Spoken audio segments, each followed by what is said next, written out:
She didn't scream. She didn't beg. She didn't even cry. She smiled. And that smile, that one, quiet, devastating smile was the last thing Rhydian Corvine ever expected from the woman he just destroyed. He was the alpha of the Northern Reach. Powerful, calculated, untouchable. He had rejected his fated mate for a political alliance, a decision he told himself was necessary, strategic, the mark of a true leader. But Lunara Thane didn't collapse, didn't shatter, didn't give him the grief he had quietly prepared for. She looked at him across that hall, in front of every alpha, every elder, every witness, and she smiled. Cold, unbothered, like she had already seen this moment coming and had already moved past it. Then she turned around and vanished. No warning, no farewell, no trace. And the Northern Reach? It began to crumble. Not loudly, not all at once, but slowly, deliberately, like something or someone was dismantling it from the outside in. Rhydian searched. He demanded answers. He sent scouts, trackers, his most loyal wolves. Nothing. Until the day a new name started echoing through every packed territory on the continent. A name attached to an empire no one had seen rise, because everyone had been too busy underestimating its founder. And when Rhydian finally heard that name, his blood ran cold, because he knew her. He had chosen to lose her. And now she was coming back, not to forgive him, but to finish what his rejection started. This is not a story about a woman who survived heartbreak. This is a story about what happens when the wrong person finally decides. Enough. 12 chapters, one empire, and a reckoning that cannot be undone. Let's begin. Chapter 1. The great hall of the Corvine estate smelled like pine smoke, aged whiskey, and the faint metallic tang of power. It was the scent of old money, old bloodlines, old promises that had been carved into stone long before Rhydian Corvine ever took his first breath. Tonight, the hall was filled with nearly 400 wolves from across the northern territories. Alphas, betas, council elders, all gathered under the pretense of celebrating the Winter Moon Festival. But Lunara Thane knew better. She stood near the far wall, her fingers wrapped around a glass of untouched wine, watching the crowd with the quiet observation of someone who had learned early on that survival meant reading the room before the room read you. Her dress was simple, a deep navy slip that hugged her frame without demanding attention. She wasn't trying to compete with the council daughters in their glittering gowns and heirloom jewels. She was a healer, a scholar, a woman who had clawed her way up from the orphan wards to become the youngest lead physician in the Northern Reach's history. She didn't belong in rooms like this, but she was here because of him. Rhydian, her mate. The bond between them had snapped into place 2 years ago during a routine summit. She'd been stitching up a wounded scout. He'd walked into the medical tent, blood on his knuckles, exhaustion carved into his face, and the world had tilted. The pull had been immediate, undeniable, fated. He'd felt it too. She'd seen it in the way his eyes had widened, the way his breath had caught, the way his wolf had surged forward, desperate to claim her. But Rhydian Corvine was not a man who let desire dictate his decisions. He was an alpha, and alphas didn't get to choose love. They chose legacy. You're quiet tonight. Lunara turned her head slightly. Merrick, Rhydian's beta and closest friend, stood beside her, his arms crossed over his broad chest. He was watching her with that careful, analytical gaze he always wore when he was trying to solve a problem. I'm always quiet, Merrick, Lunara replied softly, her voice steady despite the knot tightening in her chest. True. Merrick tilted his head. But tonight you're quiet in a way that worries me. Lunara didn't answer. She didn't trust herself to speak without her voice cracking. Because she knew. She'd known for weeks. The whispers had started a month ago. Quiet, careful, but impossible to ignore. The Eastern Coalition is demanding terms. Alpha Corvine is negotiating a union. Viola Ashenfell, daughter of the Eastern High Council. A match that would unite 2 territories and end decades of border skirmishes. Lunara had told herself it was just politics, just rumors, but then Rhydian had stopped coming to her rooms at night. He'd stopped meeting her gaze across crowded halls. He'd stopped touching her altogether. like even the brush of her hand against his was too much for him to bear. And tonight she could feel the bond between them fraying, like a rope being slowly cut, fiber by fiber. A hush fell over the great hall. The massive oak doors at the top of the stone staircase swung open. Rhydian Corvine stepped into the light. He was breathtaking. 6'5", shoulders broad enough to carry the weight of an entire territory. Dark hair swept back from a face carved from granite and starlight. His eyes, pale silver, like winter frost, swept the room with the calm, controlled authority of a man who had never once doubted his place in the world. He wore a black suit tailored to perfection, the silver crest of the Corvine line embroidered on the breast pocket. He looked like a king. Lunara's heart clenched. He's going to do it. He's really going to do it. My wolves. Rhydian's voice cut through the hall like a blade. He didn't need a microphone. His alpha command demanded silence. Tonight, we honor the winter moon. We honor our ancestors. We honor the strength of the northern reach. Lunara's hands trembled. She set the wineglass down on the nearest table before it could shatter in her grip. But an alpha's duty is not just to honor the past, Rhydian continued, his voice colder now. It is to secure the future. Lunara's wolf whimpered in the back of her mind. No, please, no. The Northern Reach has been at war with the Eastern Coalition for 12 years, Rhydian said, his tone devoid of warmth. 12 years of bloodshed. 12 years of lost sons and daughters. Tonight, I will end that war. He turned toward the side entrance, and then she appeared. Viola Ashenfell. She was stunning. Tall, with honey blonde hair that cascaded down her back in perfect waves. Her gown was silver and gold, shimmering like liquid moonlight. She moved with the confidence of a woman who had been groomed for power since birth. She took Rhydian's offered hand, her smile sharp and triumphant as her gaze swept the room and landed on Lunara. Their eyes met. Viola's smile widened.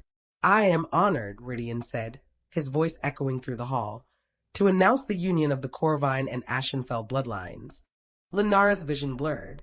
Viola Ashenfell will be my mate, my Luna. The ceremony will take place at the next full moon. Silence. Absolute. Suffocating. Silence. And then, slowly, every head in the room turned. 400 pairs of eyes swiveled toward the woman in the navy dress standing alone by the stone wall. They were waiting for her to break, waiting for the scream, the tears, the collapse that biology demanded when a fated bond was severed. Lunara felt the bond between them snap. Not break. Snap. Like a bone fracturing under too much pressure. The pain was instant, blinding. It tore through her chest like claws ripping through flesh, shredding her lungs, her heart, her soul. Her wolf howled in agony, a sound so primal, so devastated, that Lunara thought she might actually die right there on the cold stone floor. But she didn't. She took a breath, and then another, and another. She pushed the pain into a box. She locked it. She buried it so deep that even she couldn't reach it. Slowly, deliberately, Lunara lifted her chin. She didn't cry. She didn't scream. She looked Rhydian Corvine directly in the eye across the expanse of the crowded hall. And she smiled. It wasn't a happy smile.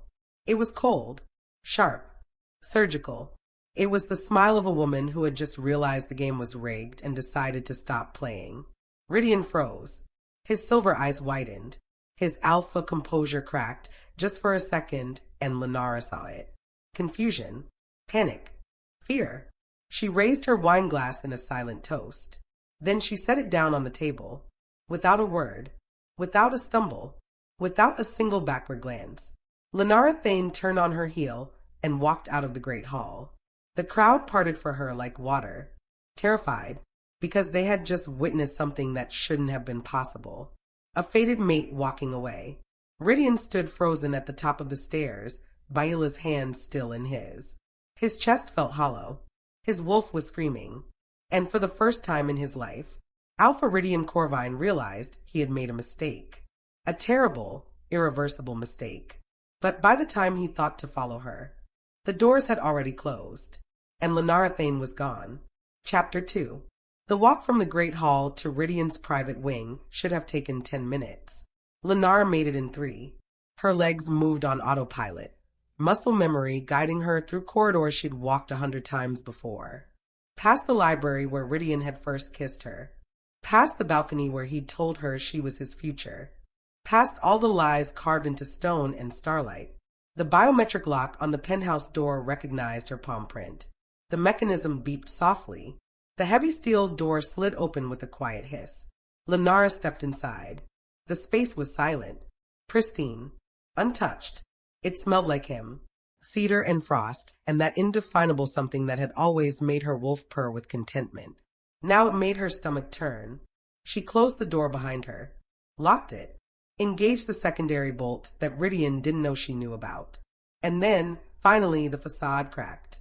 But only slightly. Lunara didn't collapse. She didn't throw anything. She didn't scream. Instead, she walked calmly to the bathroom, dropped to her knees in front of the porcelain toilet, and vomited. Her body purged the shock her mind refused to process. She heaved until there was nothing left, her hands braced against the cold tile, her entire frame shaking violently. When the spasms finally stopped, she sat back on her heels, gasping for air. Her reflection stared back at her from the mirror across the room. Pale skin. Dark circles are already forming beneath her eyes, hair falling loose from its pins. But her eyes burned with a clarity that terrified even her. "Get up," she whispered to herself, her voice hoarse and raw. She pushed herself to her feet, splashed cold water on her face, rinsed her mouth. She stared at her reflection again. "He thinks I'm weak." The thought crystallized in her mind, like ice forming over a lake.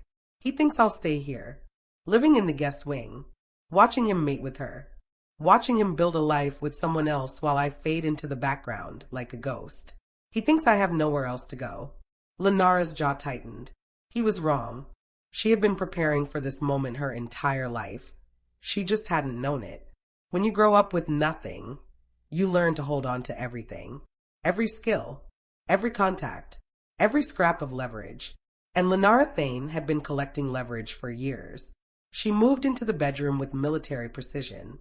No hesitation. No sentiment. She didn't grab a suitcase. Suitcases were conspicuous. They signaled travel. Instead, she pulled a tactical duffel bag from the back of the closet, the one she used for emergency medical evacuations in the field. Clothes? No. She could buy clothes. Jewelry? Only the silver locket her mother had given her before she died. Everything else, including the sapphire bracelet Rhydian had given her last winter, stayed on the dresser. Laptop? Yes. It contained her research, her encrypted files, and access to accounts Rhydian didn't know existed. Documents? Yes. Every single one. She opened the safe hidden behind the abstract painting above the desk. Rhydian thought only he knew the combination. He didn't know that Lunara had treated the security installer for a severe panic attack 3 years ago, and that the man had babbled the override codes while she'd sedated him. Beep, beep, click. The safe door swung open. Inside were stacks of cash, deeds to properties, and a lockbox containing Rhydian's most sensitive council documents. Lunara ignored all of it. Instead, she reached for the false bottom of the safe, a panel she discovered 6 months ago during one of Rhydian's extended trips to the eastern border. She pressed the hidden latch. The panel popped free. Beneath it lay a passport. The name on it was not Lunara Thane. It read, Dr. Eirlys Harthan. Citizenship Canadian. Always have an exit strategy. Her father had told her that before the rogue attack that killed him when she was 12. She'd never forgotten. Lunara shoved the passport into her bag. Then she reached for the small external hard drive tucked beside it, the one containing access codes to the cryptocurrency accounts she'd been quietly building for the last 5 years. Money that couldn't be traced, couldn't be frozen, couldn't be taken from her. $3 million in digital currency. Enough to disappear. Enough to rebuild. She walked to the bedside table. On it sat a framed photograph of them from a hiking trip last summer. They looked happy. Rhydian's arm was slung around her shoulders. Her head was tucked against his chest. They looked like they were in love. Lunara picked up the frame, removed the photo, flipped it over.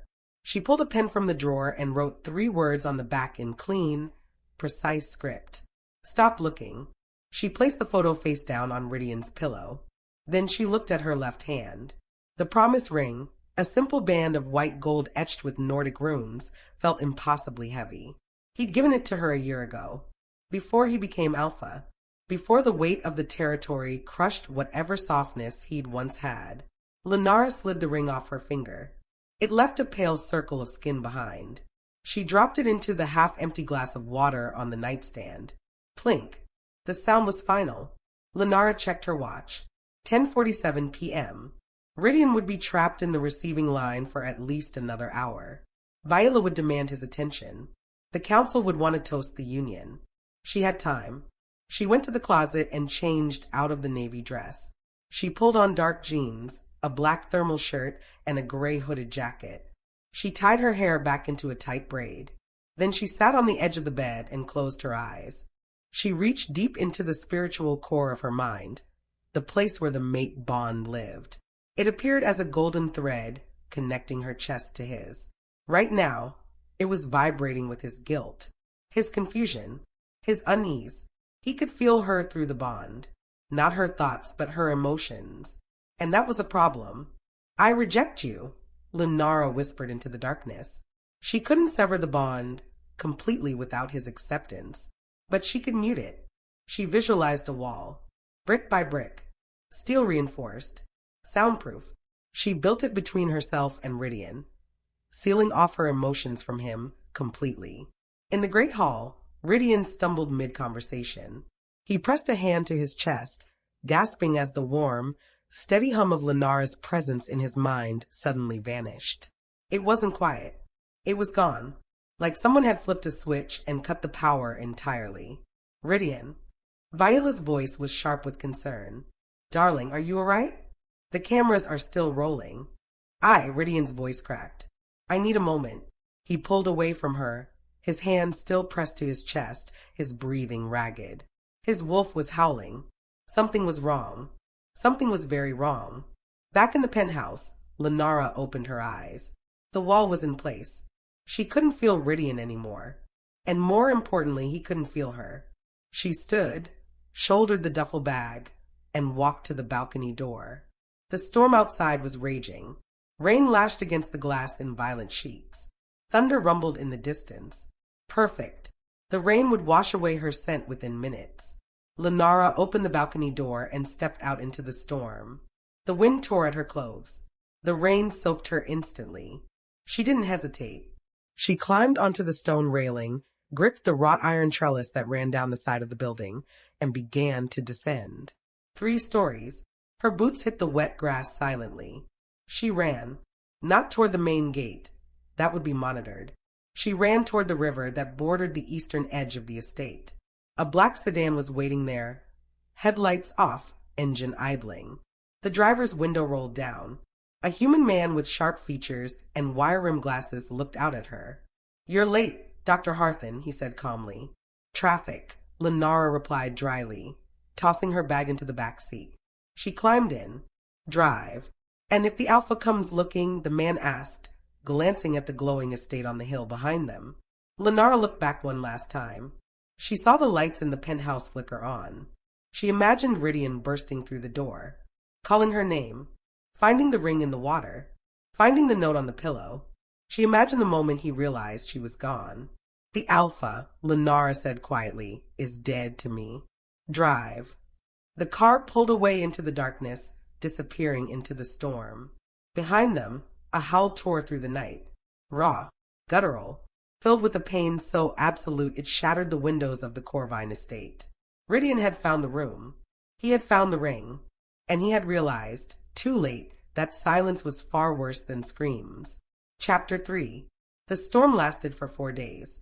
It wasn't natural. Even the human meteorologists on the evening news said as much.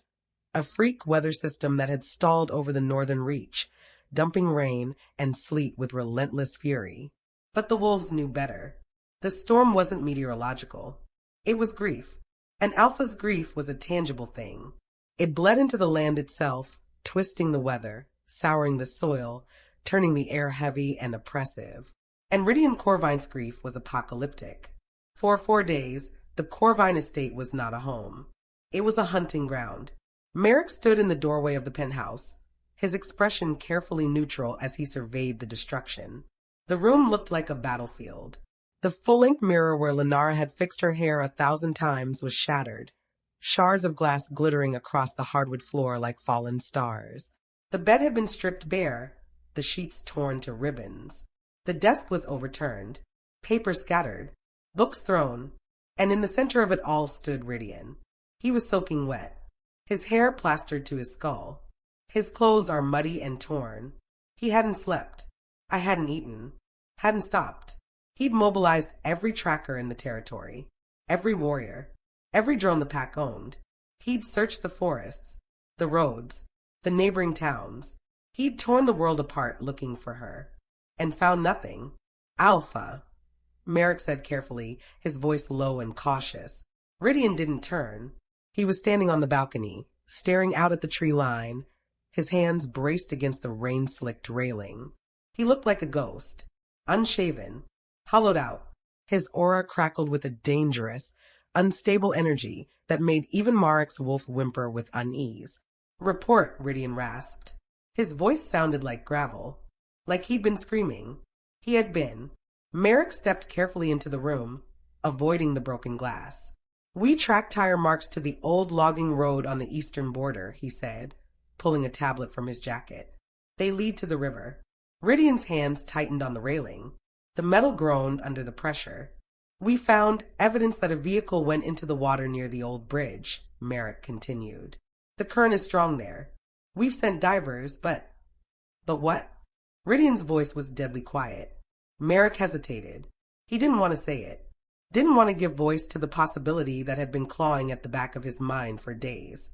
"We haven't found a body," Merrick said finally. The words hung in the air like a death sentence. Rhydian whipped around, his eyes fully black, the wolf in complete control. "She's not dead," he snarled. "I would feel it. The bond, it's muted, but it's not broken. She's out there, Merrick. She's alive. Rhydian, don't." Rhydian's alpha command slammed into the room like a physical blow. "Don't you dare tell me she's gone." Merrick took a step back, his head bowing instinctively in submission. "Rhydian." The voice was sharp, cold, imperious. Viola Ashenfell stood in the doorway. She was dressed in pristine white, a tailored pantsuit that looked absurdly out of place in the muddy, blood-streaked chaos of the room. She stepped over a broken lamp with obvious disdain, her heels clicking on the hardwood. "This has to stop," Viola said, crossing her arms. Rhydian turned to look at her, and for the first time since the engagement, he really saw her. He saw the cold calculation in her amber eyes. He saw the complete absence of empathy. He saw a woman who viewed people as chess pieces, useful only as long as they served a purpose. "You have humiliated me," Viola continued, her voice dropping to a venomous hiss. "You left me standing at our engagement reception to chase after a runaway servant." "She was my mate," Rhydian roared. The sound shook the remaining glass in the windows. Viola didn't flinch. "She was a liability," Viola countered. "She was weak, Rhydian. She had no political value, no bloodline, no power. She ran because she knew she couldn't compete." She took a step closer, her voice softening into something that might have been sympathy if it hadn't been so clearly performative. "If she's gone, it's a mercy. For both of you." Rhydian stared at her. A wave of nausea rolled through him. This was the woman he'd chosen. This was the future he'd traded Lunara for. "Get out," Rhydian whispered. Viola blinked. "Excuse me." "I said get out," Rhydian bellowed, his alpha voice slamming into her like a freight train. Viola stumbled backward, her eyes wide with shock. She opened her mouth, perhaps to argue, perhaps to threaten, but the look on Rhydian's face stopped her cold. She turned and fled. Merrick waited until her footsteps faded before speaking again. "What do you want me to do, Rhydian?" Rhydian turned back to the balcony. He gripped the railing, so hard the metal bent under his hands. "Keep looking," he said quietly. "I don't care if it takes 10 years. Hire private investigators. Check the human hospitals. Check the morgues. Check everything. And if we don't find her..." Rhydian closed his eyes. "Then I'll spend the rest of my life knowing I destroyed the only thing that ever mattered." Merrick left the penthouse, his chest tight with a grief that wasn't entirely his own. As he walked down the corridor, he pulled out his phone and dialed a number he hadn't called in years. It rang 3 times before a gruff voice answered. Merrick. It's been a while. I need a favor, Merrick said quietly. Must be serious if you're calling me. It is. Merrick glanced back at the closed penthouse door. I need you to find someone. Quietly. Off the books. Who? Merrick hesitated. The Alpha's mate. There was a long pause on the other end of the line. I thought she was dead. So does everyone else, Merrick said. But I don't think she is. And if she's out there, Rhydian needs to know. And if I find her, you tell me, Merrick said. And no one else. Not even Rhydian. Not until I know she's safe. Another pause. You're playing a dangerous game, Beta. I know, Merrick said quietly. But I owe her that much. The line clicked. Merrick pocketed his phone and walked into the storm. 2 years later, the Corvine estate had changed. On the surface, it was more prosperous than ever. The alliance with the Eastern Coalition had created a supernatural empire that controlled shipping routes, trade agreements, and political influence across 3 territories. They were richer, stronger, more powerful, but the estate itself felt like a tomb. The halls were too quiet. The staff moved through their duties like ghosts. Even the wolves in the pack felt it, a heaviness that hung over the territory like a shroud. And at the center of it all was Rhydian Corvine. He sat at the head of the long obsidian table in the council chambers, dressed in a charcoal suit that fit him perfectly. He was broader now, heavier with muscle. His face was harder, his silver eyes colder. He was the most feared Alpha in the Northern Hemisphere. He was also the loneliest man alive. The eastern trade routes are secure, Viola said from his right.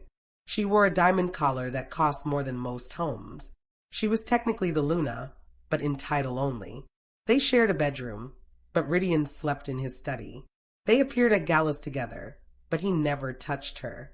The mating had been a formality, a bite without the bond. Viola hated him for it, and Rhydian hated himself. Good, Rhydian said flatly, not looking up from the reports in front of him. There's one more issue, Alpha, Merrick said from the opposite end of the table. The room went silent. Rhydian looked up. The wasting, Merrick said grimly. A murmur of fear rippled through the council. The wasting was a new disease ravaging werewolf packs across Europe. It started with fever, progressed to the inability to shift, and ended in total organ failure. It was aggressive. It was spreading, and there was no cure. I thought it was contained to Scandinavia, Rhydian said, his voice sharp. It was, Merrick said. He slid a file across the table. We have a confirmed case in the youth compound. Rhydian's blood turned to ice. Who? Young Tobias, the Gamma's son. He's 10 years old. The council erupted into panicked whispers.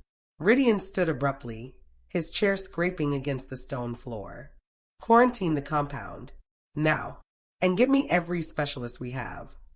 We've tried Alpha, Merrick said quietly. Conventional medicine doesn't work. Human doctors don't understand our physiology. Then find someone who does, Rhydian snapped. Merrick hesitated. There is a rumor. Rhydian's eyes narrowed. What kind of rumor? A specialist, Merrick said carefully, operating out of a private clinic in Montreal. They say she's a ghost. Brilliant, ruthless, and the only doctor in the world who successfully treated the wasting. Rhydian's chest tightened. Something about the way Merrick said, she made his wolf stir for the first time in months. What's her name? Rhydian asked. Merrick opened the file. Dr. Eirlys Harthan. Rhydian stared at the name. It meant nothing to him, but his wolf was growling. Prepare the jet, Rhydian said. We leave tonight. Chapter 4. Montreal in winter was a city of ice and secrets. The snow fell in thick, silent curtains, blanketing the cobblestone streets of old Montreal and muffling the sounds of the city into a hushed, dreamlike quiet. It was the perfect place to disappear. And Dr. Eirlys Harthan had disappeared beautifully. She stood in the scrub room of the Harthan Medical Institute, peeling off blood-stained latex gloves with practiced efficiency. The gloves hit the biohazard bin with a soft thunk. Vitals are stabilizing. A voice crackled over the intercom. Blood oxygen is back to 98%. The silver extraction was a success, doctor. Good. Eirlys said, her voice cool and clipped. Keep him sedated for another 12 hours. And tell his pack that if I catch anyone trying to feed him raw meat before his digestive tract heals, I will personally escort him off the premises. Understood, Doctor. Eirlys pulled off her surgical cap, letting her hair fall loose. It wasn't the same hair Rhydian had run his fingers through 2 years ago. That hair had been long, dark chestnut, soft. This hair was cut into a sharp, chin-length bob and dyed a striking platinum blonde that caught the light like frost. She wore contact lenses that turned her warm amber eyes into a cool, piercing gray. She dressed in tailored blazers and silk blouses, moving through the world with the confidence of a woman who held life and death in her hands. Lunara Thane was dead. Dr. Eirlys Harthan had risen from her ashes. Eirlys stepped out of the scrub room and into the pristine white hallway of the Institute. The building itself was a marvel, 5 stories of glass and steel overlooking the St. Lawrence River. State-of-the-art surgical suites. Research labs equipped with technology most universities couldn't afford. She'd built it from nothing. Used the cryptocurrency she'd been quietly hoarding for years to buy the property under a shell corporation. Finished her advanced medical degree in record time under her new identity. Opened the clinic 18 months ago.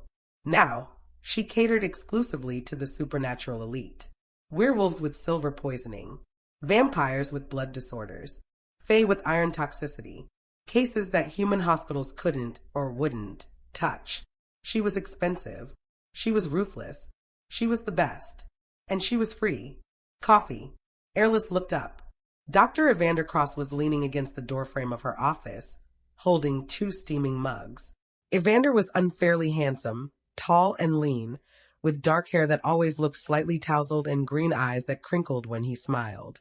He was the head of pathology at the Institute. He was human, but he knew about the supernatural world. He'd grown up on the edges of it. His mother had been a witch, his father an ordinary doctor who'd fallen in love with the wrong woman and paid the price. Evander understood monsters, and he was one of the only people in Montreal who could make Eirlys smile. "You're a lifesaver," Eirlys said, taking the mug gratefully. "Rough surgery?" Evander asked, following her into her office.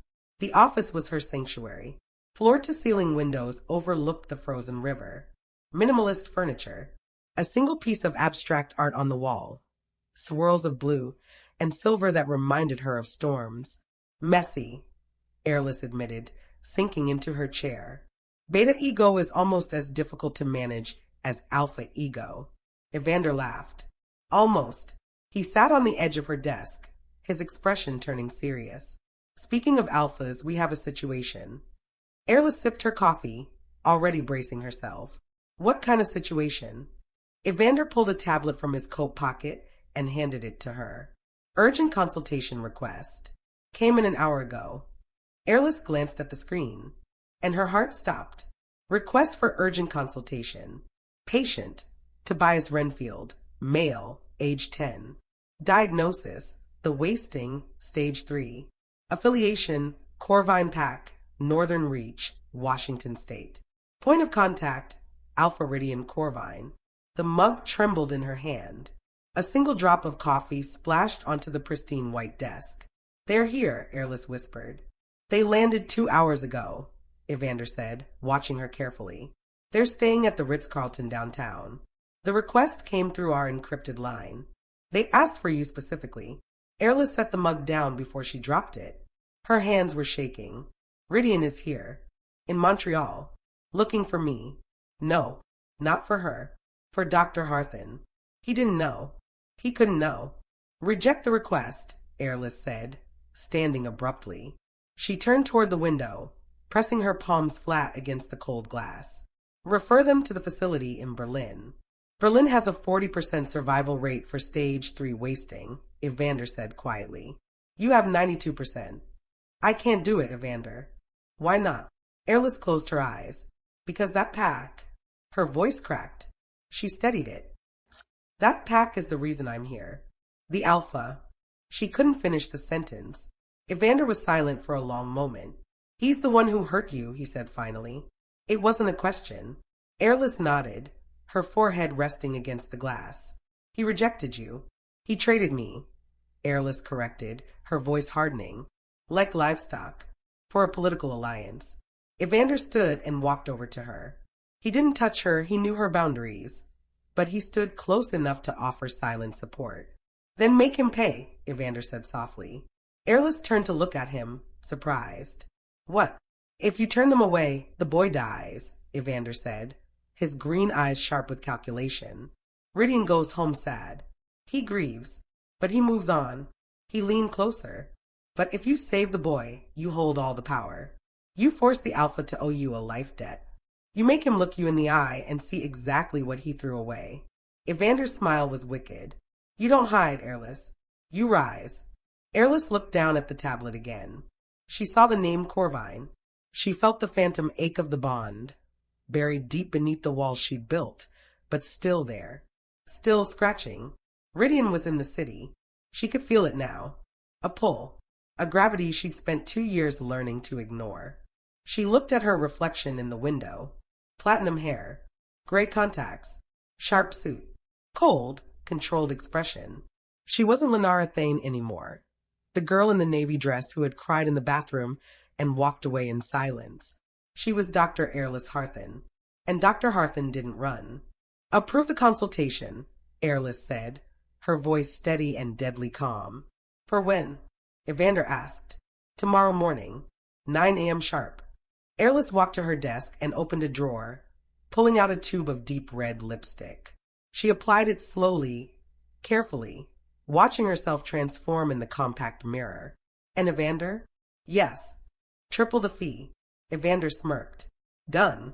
The next morning, the conference room of the Harthan Medical Institute was cold and sterile. All glass and polished steel, designed to intimidate.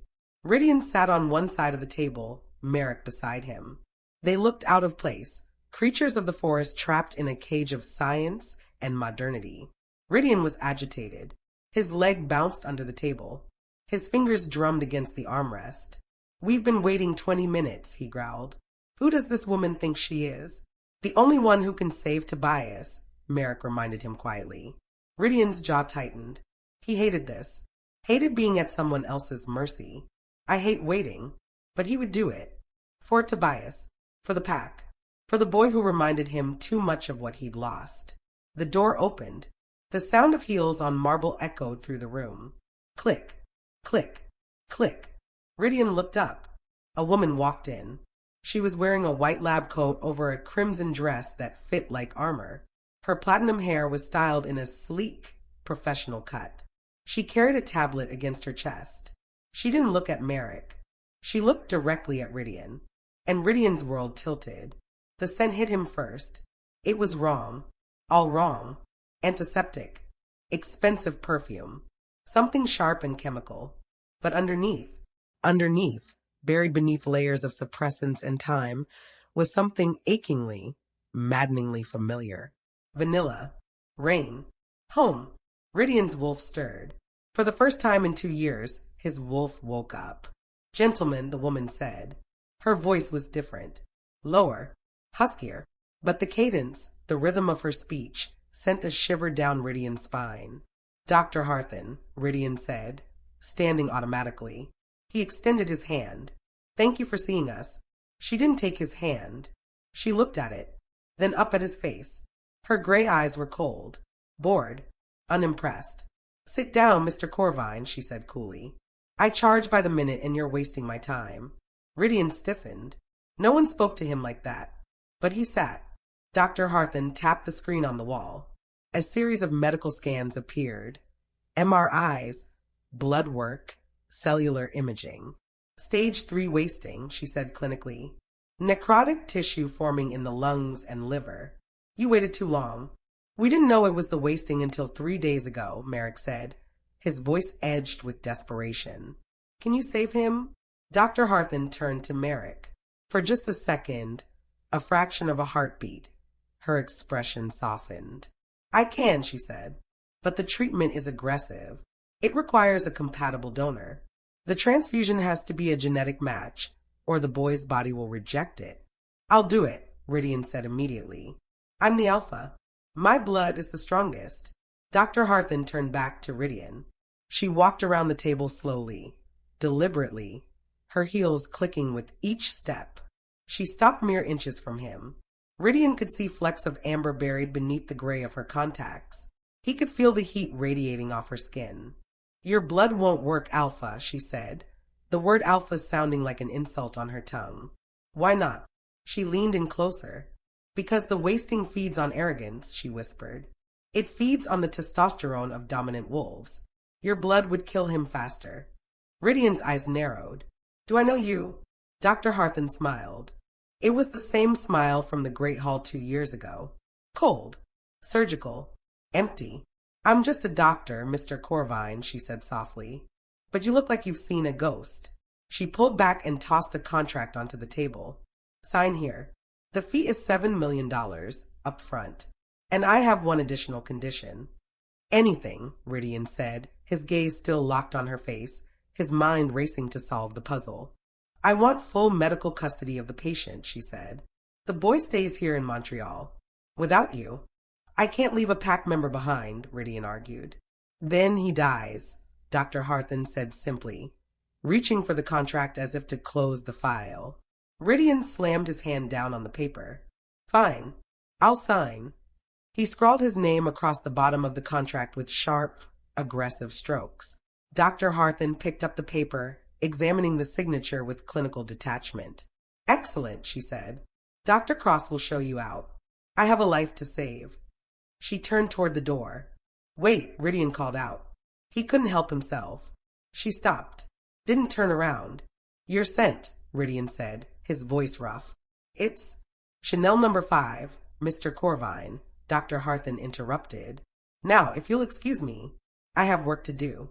Something you clearly know nothing about." The door closed behind her. Rhydian collapsed back into his chair, his heart hammering against his ribs. "Merrick," he breathed, his face pale. "Yeah, boss?" Rhydian stared at the closed door. Horror and hope warred in his chest. That wasn't Dr. Harthan. Merrick frowned. "What do you mean?" Rhydian stood abruptly, his hands shaking. That was Lunara. Chapter 5. Rhydian didn't wait for permission. He didn't schedule an appointment. He didn't follow protocol. 10 minutes after the realization hit him like a freight train, he was storming past the reception desk of the Harthan Medical Institute, ignoring the startled protests of the administrative staff. "Sir, you can't." "Sir, please. Dr. Harthan is in consultation." "Sir, we're calling security." Rhydian didn't care. His wolf had taken over, and his wolf knew exactly where she was. He moved by scent alone, following that buried trace of vanilla and rain through the sterile corridors until he reached a frosted glass door at the end of the executive wing. The nameplate read, "Drive E, Harthan, Chief of Medicine." Rhydian shoved the door open. Lunara Eirlys, whoever she was now, stood by the floor-to-ceiling windows, reviewing a holographic medical chart projected from her tablet. She didn't flinch. She didn't turn around. "You're trespassing, Mr. Corvine," she said calmly, her voice like ice over steel. "Security will be here in 30 seconds. "Send them away," Rhydian growled, slamming the door shut behind him and engaging the lock. He stalked toward her, his presence filling the room. The air thickened with his pheromones, a heavy, commanding musk meant to bring a mate to heel, to force submission, to break through whatever walls she'd built. Lunara turned slowly. She didn't cower. She didn't lower her gaze. Instead, she leaned back against the window, crossing her arms over her chest, and looked at him with something dangerously close to amusement. "You're wasting your energy," she said dryly. "Your alpha command doesn't work on me anymore. You lost that privilege the night you chose her." Rhydian stopped 3 feet away from her. He stared, really looked at her. The platinum hair, the gray contacts, the tailored suit, the way she held herself, spine straight, chin up, shoulders back. She was different, harder, colder, more powerful. But underneath it all, she was still her. "It's you," Rhydian breathed. "Lunara, it's really you." "That name," Eirlys said softly, "doesn't exist anymore." "Don't," Rhydian said, his voice cracking. "Don't do that. Don't pretend you're someone else." "I'm not pretending," Eirlys replied. She gestured to herself, the office, the building, the life she'd built. Lunara Thane died 2 years ago. She was weak, naive. She believed love was enough to survive in your world. Her gray eyes hardened. I killed her, so I could become someone who would never be destroyed by men like you again. Rhydian flinched as if she'd struck him. I looked for you, he said desperately. For 2 years, Lunara. I tore the world apart looking for you. Did you? Eirlys raised an eyebrow. Or did you just try to ease your guilt? Did you actually look for me? Or did you look for the easy, comfortable thing you threw away? I made a mistake. A mistake? Eirlys's voice turned sharp. A mistake is forgetting an anniversary, Rhydian. A mistake is saying the wrong thing during an argument. She pushed off the window and took a step toward him. Bringing your new fiancé to our anniversary celebration and announcing your engagement in front of 300 people is not a mistake. It's a transaction. You sold me, like property, like I was worth less than a trade agreement. I did it for the pack. Rhydian roared, his control snapping. The windows rattled. The Eastern Coalition was going to strangle our supply lines. We would have starved. I sacrificed my happiness, our future, for the survival of my people. Eirlys laughed. It was a cold, humorless sound that made Rhydian's blood run cold. And look at you now, she said, gesturing toward him. You're miserable. Your wolf is barely holding on. And your precious alliance with the East brought the wasting directly into your territory. She tilted her head, her expression cruelly calm. Tell me, Alpha, was it worth it? Rhydian fell silent. The truth of her words hit him like a physical blow. No, it hadn't been worth it. Not a single day of the last 2 years had been worth losing her. I can fix this, Rhydian said, his voice dropping to a desperate whisper. Come home. I'll annul the bond with Viola. I'll make you Luna. I don't care about politics anymore. I just want you. Eirlys stared at him. For a moment, just a heartbeat. Something flickered in her eyes. Pain. Longing. The ghost of what they used to be. But then it was gone. Replaced by something colder. Stronger. You still don't get it, she said, shaking her head slowly. I don't want to be your Luna.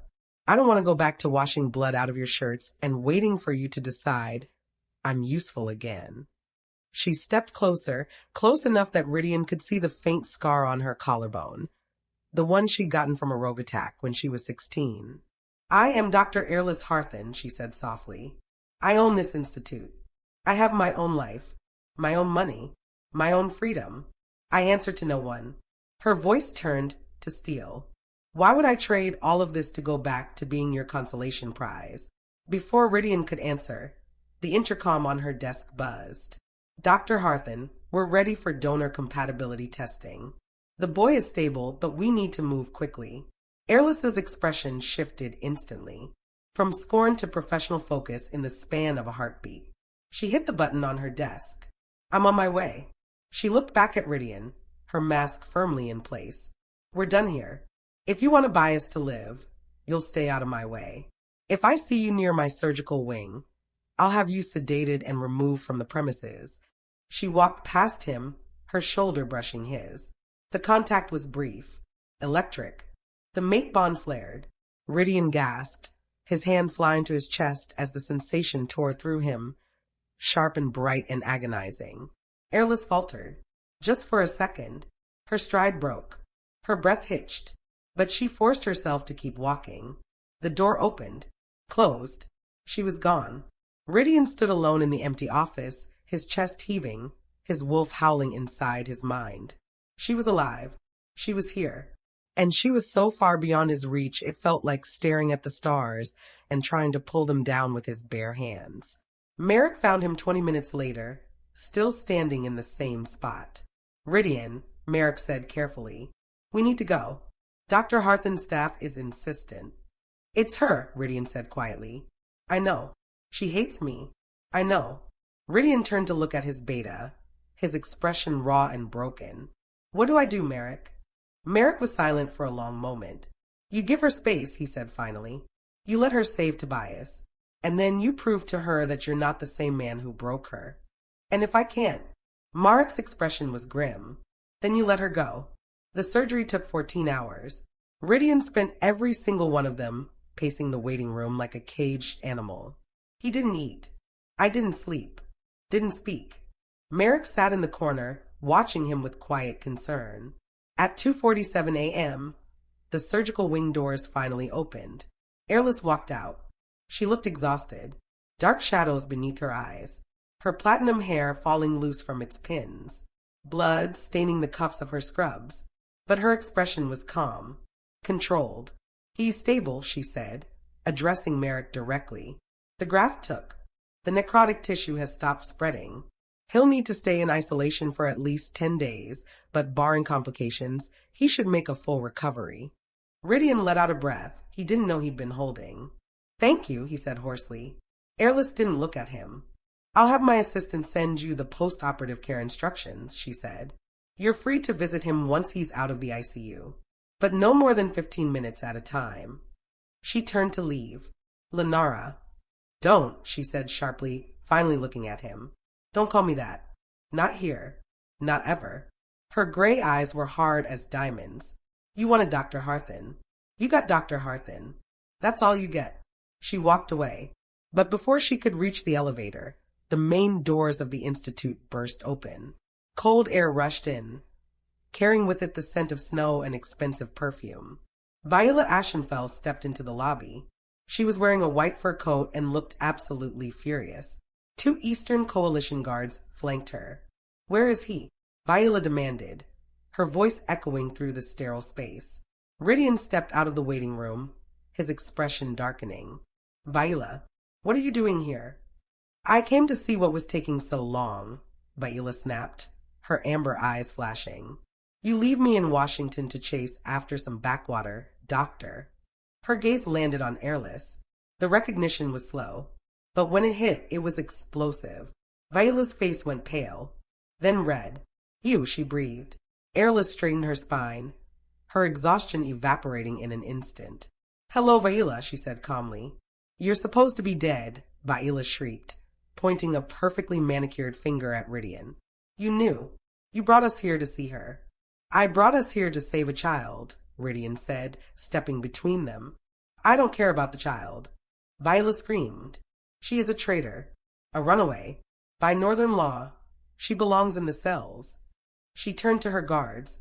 "Arrest her." The guards hesitated. This was neutral ground, foreign soil. "I said arrest her," Viola snarled. One of the guards reached for Eirlys. He didn't make it. Snap. Evander Cross appeared out of nowhere, moving with the precision of a trained fighter. He caught the guard's wrist mid-reach and twisted. The man went down with a cry of pain. At the same moment, the Institute's security team flooded the lobby. 6 massive figures in black tactical gear. They surrounded Viola and her guards in seconds. Eirlys stepped forward. She looked down at the guard groaning on the floor, then up at Viola. "You seem confused, Miss Ashenfeld," Eirlys said, her voice dripping with ice. "You are not in Washington. You are in my institute, on my land, under my jurisdiction." She turned to her head of security, a mountain of a man named Corin. "Escort Miss Ashenfeld to the airport. If she resists, sedate her." "You can't do this," Viola screamed as the guards grabbed her arms. "I am the Luna Queen of the Northern Reach. I will have you." "Not here, you're not," Eirlys said coldly. She turned her back. "Here, you're just a nuisance." As Viola was dragged away, still screaming threats, Rhydian watched Eirlys. He saw the power she wielded, the loyalty of her staff, the absolute control she had over her domain. And for the first time, he realized the truth. Winning her back wouldn't just be hard. It might be impossible, because she didn't need him.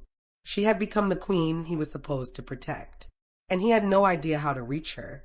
Chapter 6. The euphoria of the successful surgery lasted exactly 18 hours. Eirlys was in her office, reviewing Tobias's post-operative scans when the alarm sounded. Not the fire alarm, not a drill. The code blue alarm, reserved for cardiac or respiratory emergencies in the ICU. She was on her feet before the announcement finished crackling over the speakers. "Code blue, isolation ward 3.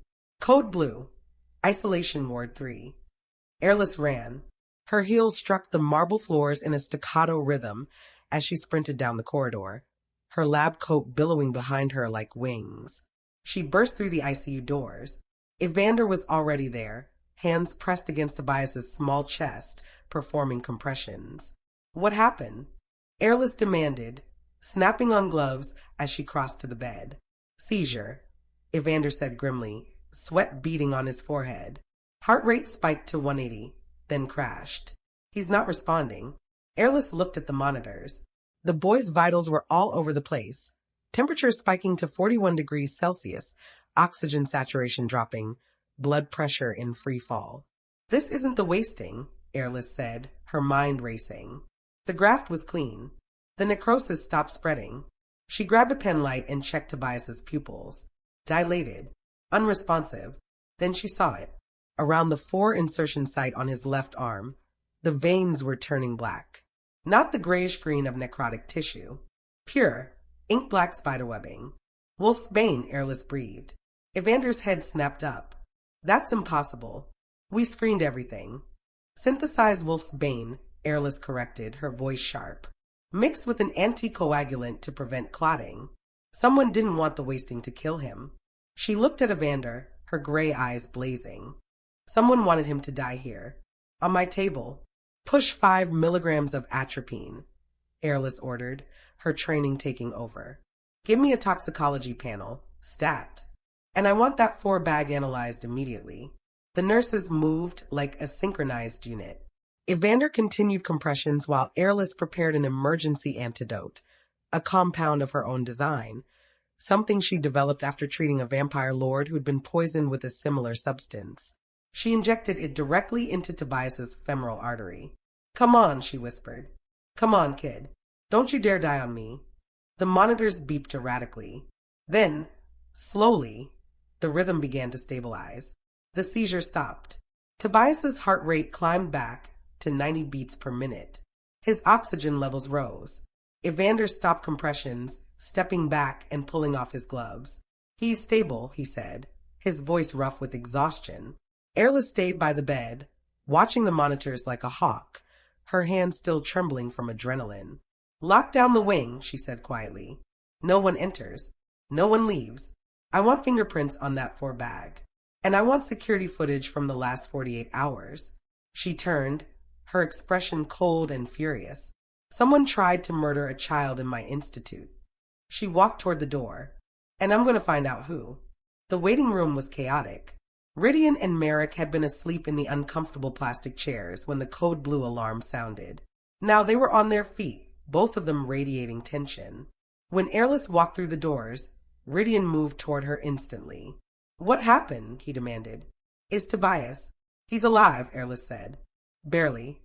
She walked straight to Merrick and grabbed him by the front of his jacket, slamming him against the wall with a strength that shouldn't have been possible for someone her size. Hey! Rhydian shouted, moving to intervene. Stay back, Eirlys snarled, her canines flashing. She turned back to Merrick. Who prepared the medical supplies for transport? Who had access to Tobias before you left Washington? I don't know, Merrick stammered, genuinely shocked by her strength. The pack medical team and Viola's personal staff helped coordinate the logistics. Eirlys released him.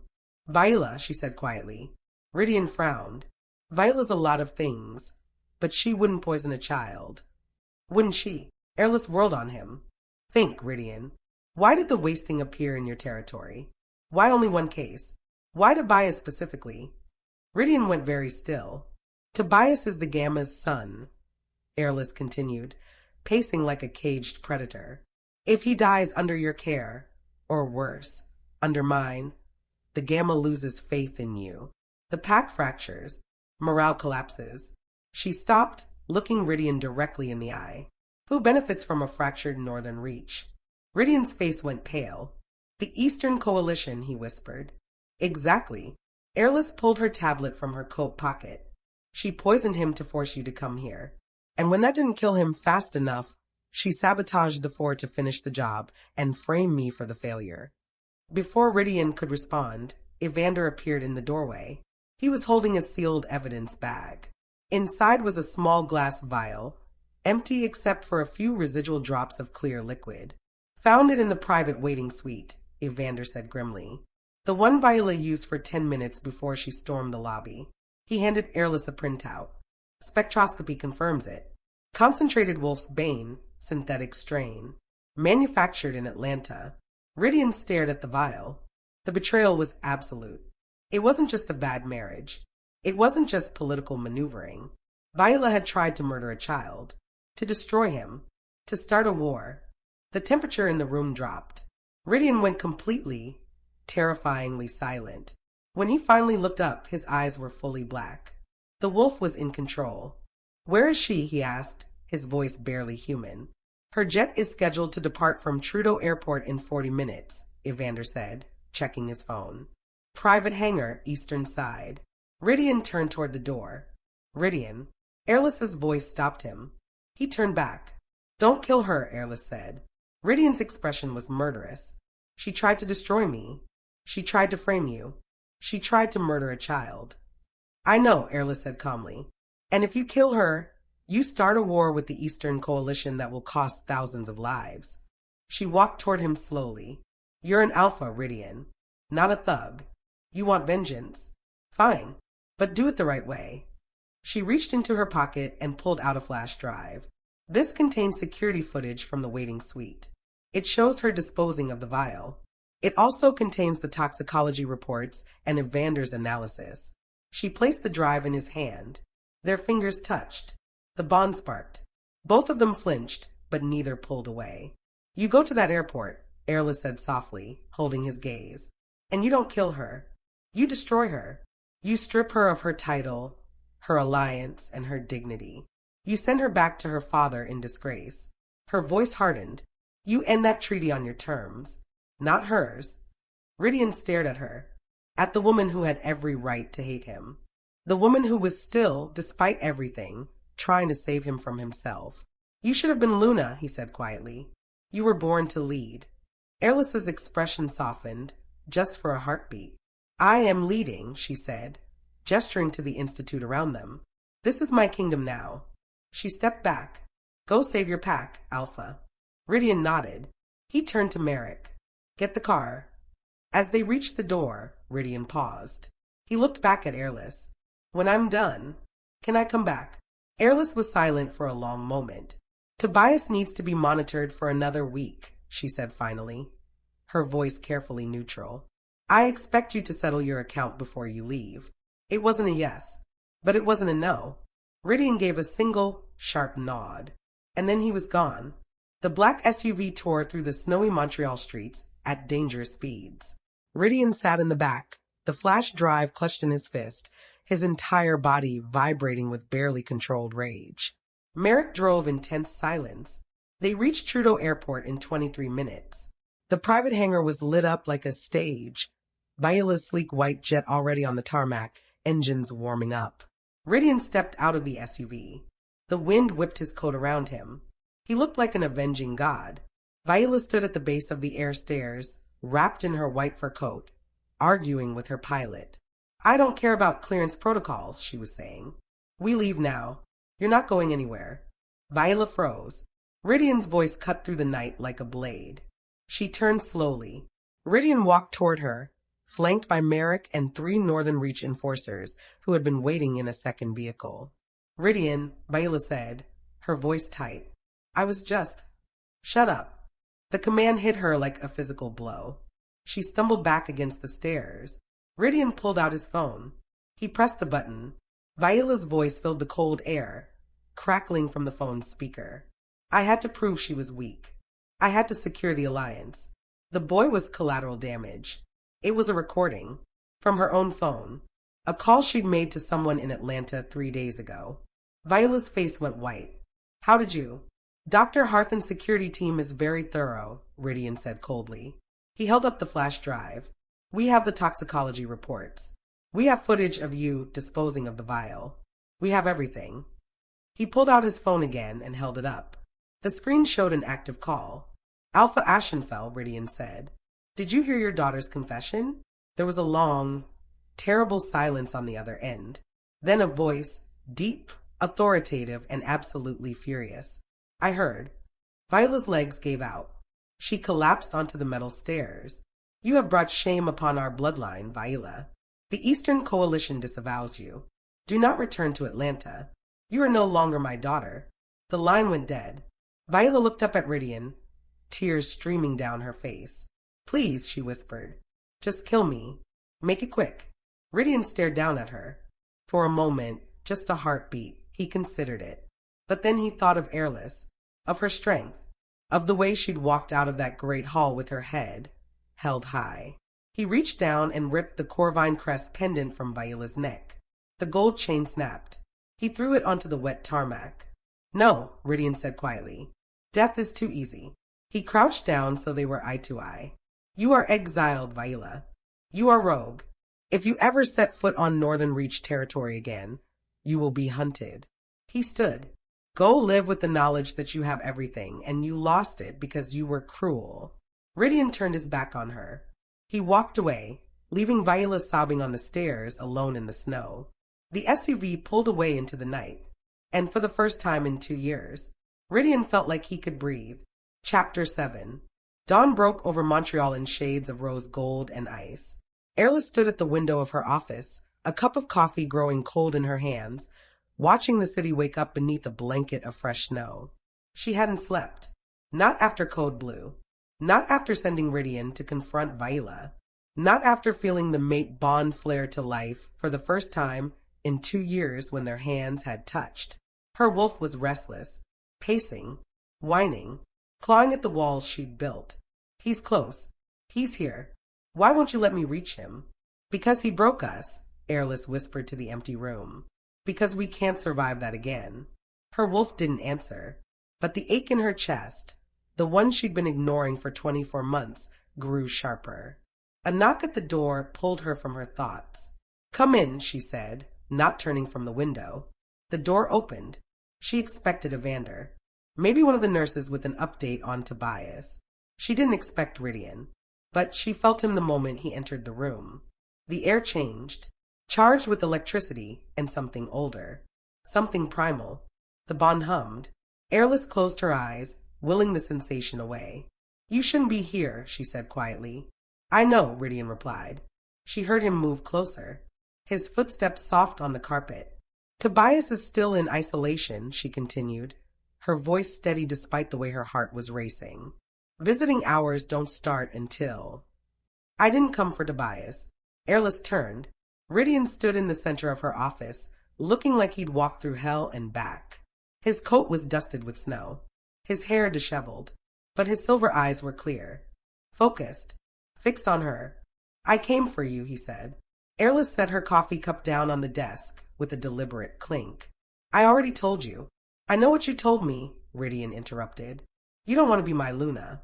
You don't need me. You've built a life here and you're not giving it up. He took a step closer. I heard you. And you're right. Eirlys blinked, caught off guard. What? You're right, Rhydian repeated. I was an arrogant fool who thought legacy mattered more than love. I traded the only thing that ever mattered for a political alliance that nearly destroyed my pack. His voice roughened. I broke you. I know that. And I don't deserve your forgiveness. He pulled something from his pocket. A small velvet box. He set it on her desk and stepped back. But I need you to know. I ended it. Eirlys stared at the box. What is that? The annulment papers, Rhydian said. Signed. Notarized. Filed with the Northern Council this morning. The bond with Viola is severed. Legally and spiritually. Eirlys's breath caught. You. I should have done it the moment I realized you were alive, Rhydian said. I should have done it 2 years ago. But I'm doing it now. He held her gaze. Not because I think it'll fix what I broke, but because you deserve to know that I'm not that man anymore. Eirlys picked up the box with trembling fingers. She opened it. Inside was a single piece of paper, embossed with the Northern Council seal. Bond annulment, Rhydian Corvine and Viola Ashenfell. Status dissolved. Her vision blurred. Why? She whispered. Because I love you, Rhydian said simply. I loved you then. I love you now. And I will love you for the rest of my life, whether you're in Washington or Montreal or on the other side of the world. He took a breath. I'm not asking you to come back. I'm not asking you to forgive me. I'm just asking, let me prove to you that I can be the man you deserved all along. Eirlys looked up at him, her gray contacts doing nothing to hide the emotion in her eyes. And how exactly do you plan to do that? Rhydian smiled. It was a sad, self-deprecating smile that made him look younger, more vulnerable. However you'll let me, he said. I'll court you. I'll date you. I'll fly 5,000 miles every weekend if that's what it takes. He gestured to the city beyond her window. This is your kingdom, Eirlys. I'm not asking you to leave it. I'm asking for a chance to be part of it. For a long moment, Eirlys didn't speak. She just stared at him, her mind warring with her heart. Her wolf was screaming at her to close the distance, to run to him, to accept the bond and let it heal. But the woman she'd become, the doctor, the survivor, the queen of her own domain, held back. I don't know if I can trust you again, she said finally, her voice barely above a whisper. I know, Rhydian said. You hurt me, Rhydian. You broke something in me that I'm still trying to fix. I know, and I won't go through that again. I can't. Rhydian nodded, his expression open and honest in a way she hadn't seen in years. Then don't, he said. Set the terms. You hold all the power here, Eirlys. You tell me what you need, and I'll do it. Eirlys studied him, really looked at him, at the exhaustion carved into his face, the shadows under his eyes, the way his hands trembled slightly at his sides, like he was fighting the urge to reach for her. He wasn't the same Alpha who'd stood on those stairs and announced his engagement to another woman. He was broken, just like she'd been, and maybe, just maybe, they could rebuild each other. One dinner, Eirlys said. Rhydian's head snapped up. What? One dinner, she repeated, straightening her shoulders. You want to court me? Fine, but we do it on my terms. No pack politics, no territory negotiations, just us. She walked around the desk, stopping a few feet away from him. You take me to dinner, somewhere public, somewhere neutral, and we talk, like two people getting to know each other for the first time. Because that's what we are now, she continued. I'm not the woman you knew 2 years ago, and you're not the man who broke her. So if this is going to work, we start over. Rhydian's throat worked as he swallowed hard. One dinner, he agreed. And if it goes well, Eirlys said, her voice softening just slightly, maybe there will be a second one. And if it doesn't, Eirlys met his gaze steadily. Then you go back to Washington, and we both move on. The weight of those words hung between them. Rhydian knew this was his only chance. One dinner, one opportunity to prove he'd changed. When he asked, Tomorrow night, Eirlys said, 7 p.m. There's a restaurant on Rue St. Paul. La Chronique. Make a reservation. I will. And Rhydian? Yes. Eirlys's expression turned serious. Don't bring flowers. Don't bring gifts. And don't you dare try to use your alpha presence to intimidate the wait staff. Despite everything, Rhydian laughed. It was a rusty, broken sound, but it was genuine. Understood. He turned to leave, but paused at the door. Eirlys? She looked up from the annulment papers she was still holding. Thank you, Rhydian said quietly, for giving me this chance. I won't waste it. And then he was gone. Eirlys stood alone in her office, staring at the closed door, her heart pounding in her chest. She looked down at the annulment papers, at the proof that he'd meant what he said. Slowly, carefully, she opened the bottom drawer of her desk. Inside was a small wooden box, the only thing from her old life that she'd kept. She opened it. The silver promise ring Rhydian had given her sat inside, tarnished but intact. She'd fished it out of the water glass before she left, had carried it with her across an ocean and 2 years of silence. She picked it up, turning it over in her fingers. The Nordic runes etched into the band caught the morning light. Through darkness, light. Through winter, spring. One dinner, she whispered to herself. Her wolf hummed in agreement. For the first time in 2 years, Eirlys let herself hope.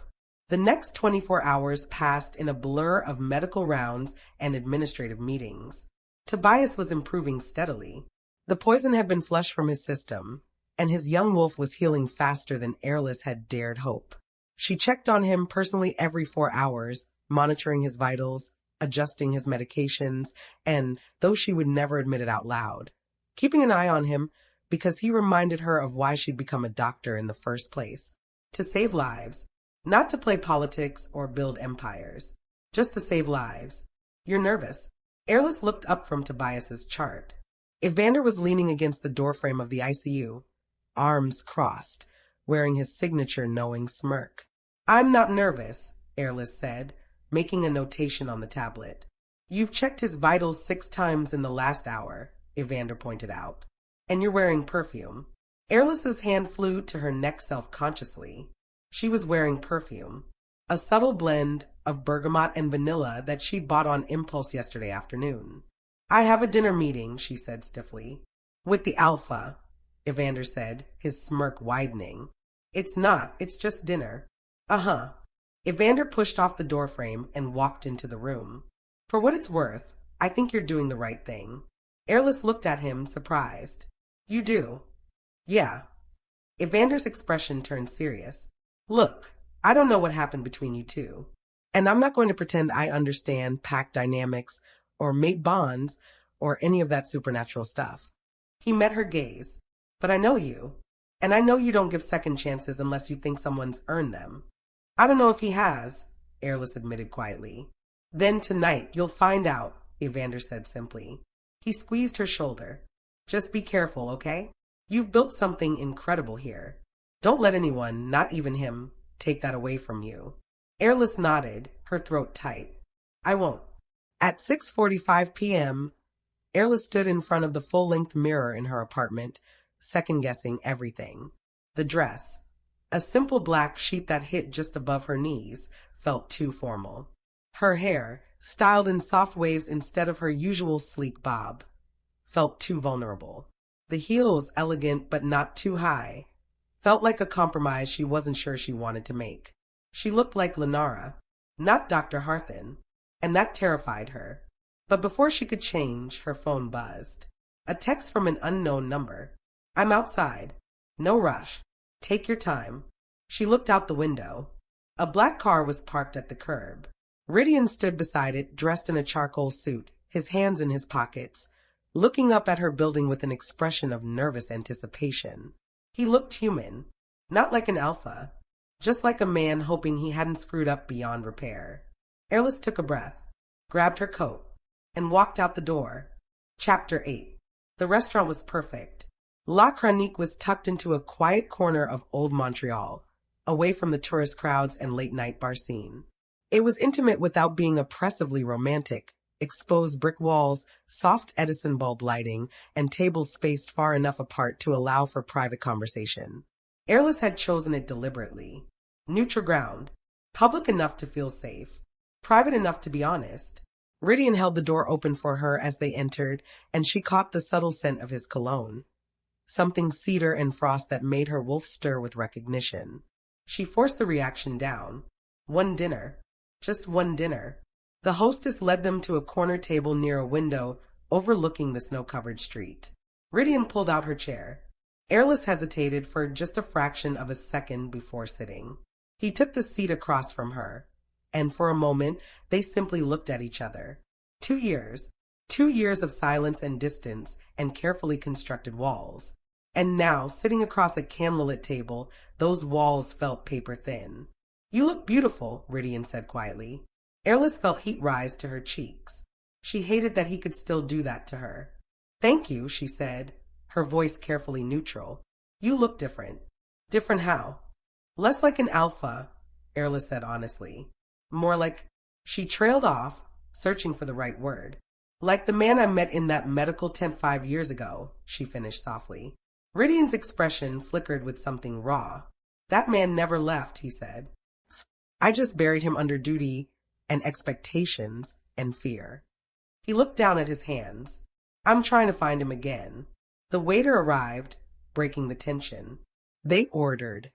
Eirlys chose the duck confit, Rhydian the steak, and when the waiter left, silence settled over the table again. But it wasn't uncomfortable. It was tentative, fragile, like the first thaw after a long winter. Tell me about the Institute, Rhydian said finally. Eirlys blinked, surprised. What do you want to know? Everything, Rhydian said, leaning forward slightly. How did you build it? Where did the funding come from? How did you even get the medical credentials under a new identity. Eirlys studied him, trying to determine if he was genuinely interested or just making conversation. But his eyes were clear, focused. He actually wanted to know. The money came from investments I'd been making since I was 16, Eirlys said slowly. My father taught me about cryptocurrency before most people even knew what it was. When he died, I inherited his portfolio, small but enough to build on. She took a sip of water. I spent 5 years quietly moving funds, creating shell companies, and building an exit strategy. I never thought I'd actually use it, but then I gave you a reason to, Rhydian finished, his voice heavy with regret. Eirlys nodded. The credentials were harder, she continued. I had to finish my residency under the new identity. That meant forged transcripts, falsified recommendations, and a lot of very expensive bribes to the right people. That's dangerous, Rhydian said, frowning. If anyone found out. No one will, Eirlys interrupted, because Dr. Eirlys Harthan is real. She exists on paper in databases in medical journals. She's published research. She's saved lives. She's built a reputation. Her gray eyes hardened. Lunara Thane is the ghost, not me. Rhydian was quiet for a long moment. Do you ever regret it? He asked. Walking away? Eirlys considered the question carefully. I regret why I had to walk away, she said finally. I regret that the man I loved chose politics over me. I regret that I wasn't strong enough to fight for what we had. She met his gaze. But I don't regret leaving, because if I'd stayed, I would have withered. I would have become a shadow, and I refuse to be anyone's ghost. You were never a shadow, Rhydian said fiercely. You were the strongest person I knew. You just didn't see it yet. Neither did you, Eirlys said quietly. Rhydian flinched. No, he admitted. I didn't. And that's my greatest failure. The food arrived, giving them both a moment to collect themselves. They ate in companionable silence for a few minutes, and Eirlys found herself relaxing despite her reservations. This was nice, strange, surreal, but nice. What about you? Eirlys asked, setting down her fork. What happened after I left? Rhydian's jaw tightened. Honestly, he took a breath. I fell apart, he said bluntly. For the first month, I didn't sleep, didn't eat. I mobilized every resource the pack had to find you. I thought maybe you'd been taken, that someone had hurt you. I couldn't accept that you'd just left. He looked out the window, his reflection ghostly in the glass. When the searches turned up nothing, I convinced myself you were dead. It was easier than accepting that you'd walked away and didn't want to be found. And Viola? Eirlys asked, keeping her voice neutral. Rhydian's expression darkened. The marriage was a formality. We shared a title. That's all. I never touched her. Never let the bond form beyond the ceremonial bite. He looked back at Eirlys. I know that doesn't change what I did. I know it doesn't erase the fact that I chose her over you. But I need you to know she was never you. No one could ever be you. Eirlys felt her carefully constructed walls crack. Just a little. Why did you do it? She asked, the question she'd been holding back for 2 years finally breaking free. Why did you choose the alliance over us? Was I really that insufficient? God, no, Rhydian said, reaching across the table before he could stop himself. His hand covered hers. The bond flared. Electric. Undeniable. Right. Both of them gasped, but neither pulled away. You were never insufficient, Rhydian said, his voice rough. You were everything. That was the problem. Eirlys frowned. I don't understand. I was terrified, Rhydian admitted. My father died when I was 23. I inherited a territory on the brink of civil war. The Eastern Coalition was threatening our borders. The council was questioning my authority. I had elders twice my age telling me I was too young, too inexperienced, too weak to lead. He tightened his grip on her hand. And then I found you. This brilliant, beautiful woman who saw me, not the alpha, not the title, just me. You made me feel human again. You made me feel like maybe I didn't have to carry the weight of the world alone. Then why? Because I was a coward, Rhydian said, his voice breaking. The council told me that marrying you would weaken our position, that the other territories would see it as choosing love over duty, that I'd lose the respect of the packs if I chose a mate with no political connections. He closed his eyes. I convinced myself that sacrificing our happiness was the noble thing to do, that I was protecting you, that I was being a good alpha. When he opened his eyes again, they were wet. But I was just protecting myself from criticism, from doubt, from the possibility that maybe I wasn't strong enough to have both love and legacy. Eirlys stared at their joined hands. By the way, his thumb was unconsciously stroking circles on her palm. By the way, the bond between them was humming, not screaming, not pulling, just humming, like it was finally content. You broke me, Rhydian, she said softly. I know. I spent 2 years rebuilding myself from scratch, learning to exist without you, learning to be whole on my own. I know, and I still don't know if I can trust you not to break me again. Rhydian nodded, a single tear escaping down his cheek. I know, he whispered, and I will spend the rest of my life proving to you that I'm not that man anymore, even if it takes decades, even if you never forgive me. He squeezed her hand gently, because loving you isn't about possession, Eirlys. It's about witnessing you, supporting you, being grateful that you exist in the world, even if I'm not part of your world. Eirlys felt her own eyes burn. She'd prepared herself for grand gestures, for apologies wrapped in promises and declarations. She hadn't prepared herself for this, for raw, honest vulnerability, for a man who'd spent 2 years learning the same lesson she had. That strength wasn't about control. It was about surrender. I'm scared, Eirlys admitted, her voice barely above a whisper. So am I, Rhydian said. What if we can't fix this? Then at least we tried. Eirlys looked up, meeting his silver gaze. And what if we can? Rhydian's breath caught. Then we take it one day at a time, he said. One dinner, one conversation, one moment of trust at a time. He brought her hand to his lips, pressing a soft kiss to her knuckles. I'm not asking forever tonight, Eirlys. I'm just asking for tomorrow. Eirlys felt something shift inside her. The walls she'd built so carefully, brick by brick, stone by stone, began to crack.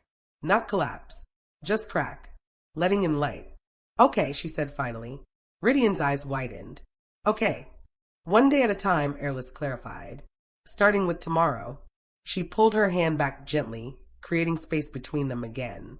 But we go slow, Rhydian. I mean it. No grand declarations. No rushing. We figure this out together, or we don't figure it out at all. Slow, Rhydian agreed, his voice thick with emotion. I can do it slowly. They finished dinner in a lighter atmosphere. The conversation shifted to safer topics, Tobias's recovery, the Institute's upcoming research projects, Rhydian's plans to restructure the Northern Reach Council. It felt normal, like 2 people on a first date, learning each other all over again. When the check came, Rhydian paid, despite Eirlys's protest, and they walked out into the snowy Montreal night. The city was quiet, the streets blanketed in fresh powder that muffled their footsteps. Can I walk you home? Rhydian asked. Eirlys hesitated, then nodded. They walked in silence for a few blocks, the cold air sharp against their skin. When they reached her building, Eirlys turned to face him. Thank you, she said, for tonight, for being honest. Thank you for giving me the chance, Rhydian replied. He looked like he wanted to say more, do more, but he didn't. He simply smiled, a soft, genuine smile that made him look like the man she'd fallen in love with all those years ago. Tomorrow, he asked hopefully. Eirlys felt her own lips curve into a small smile. Tomorrow, she confirmed. And with that, she turned and walked into her building, leaving Rhydian standing in the snow, hope blooming in his chest for the first time in 2 years. Upstairs, Eirlys leaned against her closed apartment door, her heart racing. She pulled out her phone and sent a quick text to Evander. The dinner went well. I think I'm going to try. His response came immediately. Good. You deserve to be happy. Just promise me you'll protect your heart. Eirlys looked at the message for a long moment, then typed back. I promise, but maybe it's time to let someone help me carry it. She set the phone down and walked to her bedroom window. Below, she could see Rhydian still standing on the sidewalk, looking up at her building. Their eyes met across the distance, and for the first time in 2 years, Eirlys let herself believe in second chances. Chapter 9. The next 3 weeks passed in a way that felt almost ordinary. Almost. Rhydian stayed in Montreal. He rented a suite at the Four Seasons, close enough to the Institute to be nearby if Eirlys needed him, far enough to give her space. True to his word, he didn't rush. He showed up at the Institute every morning with coffee, her exact order, down to the oat milk and single pump of vanilla.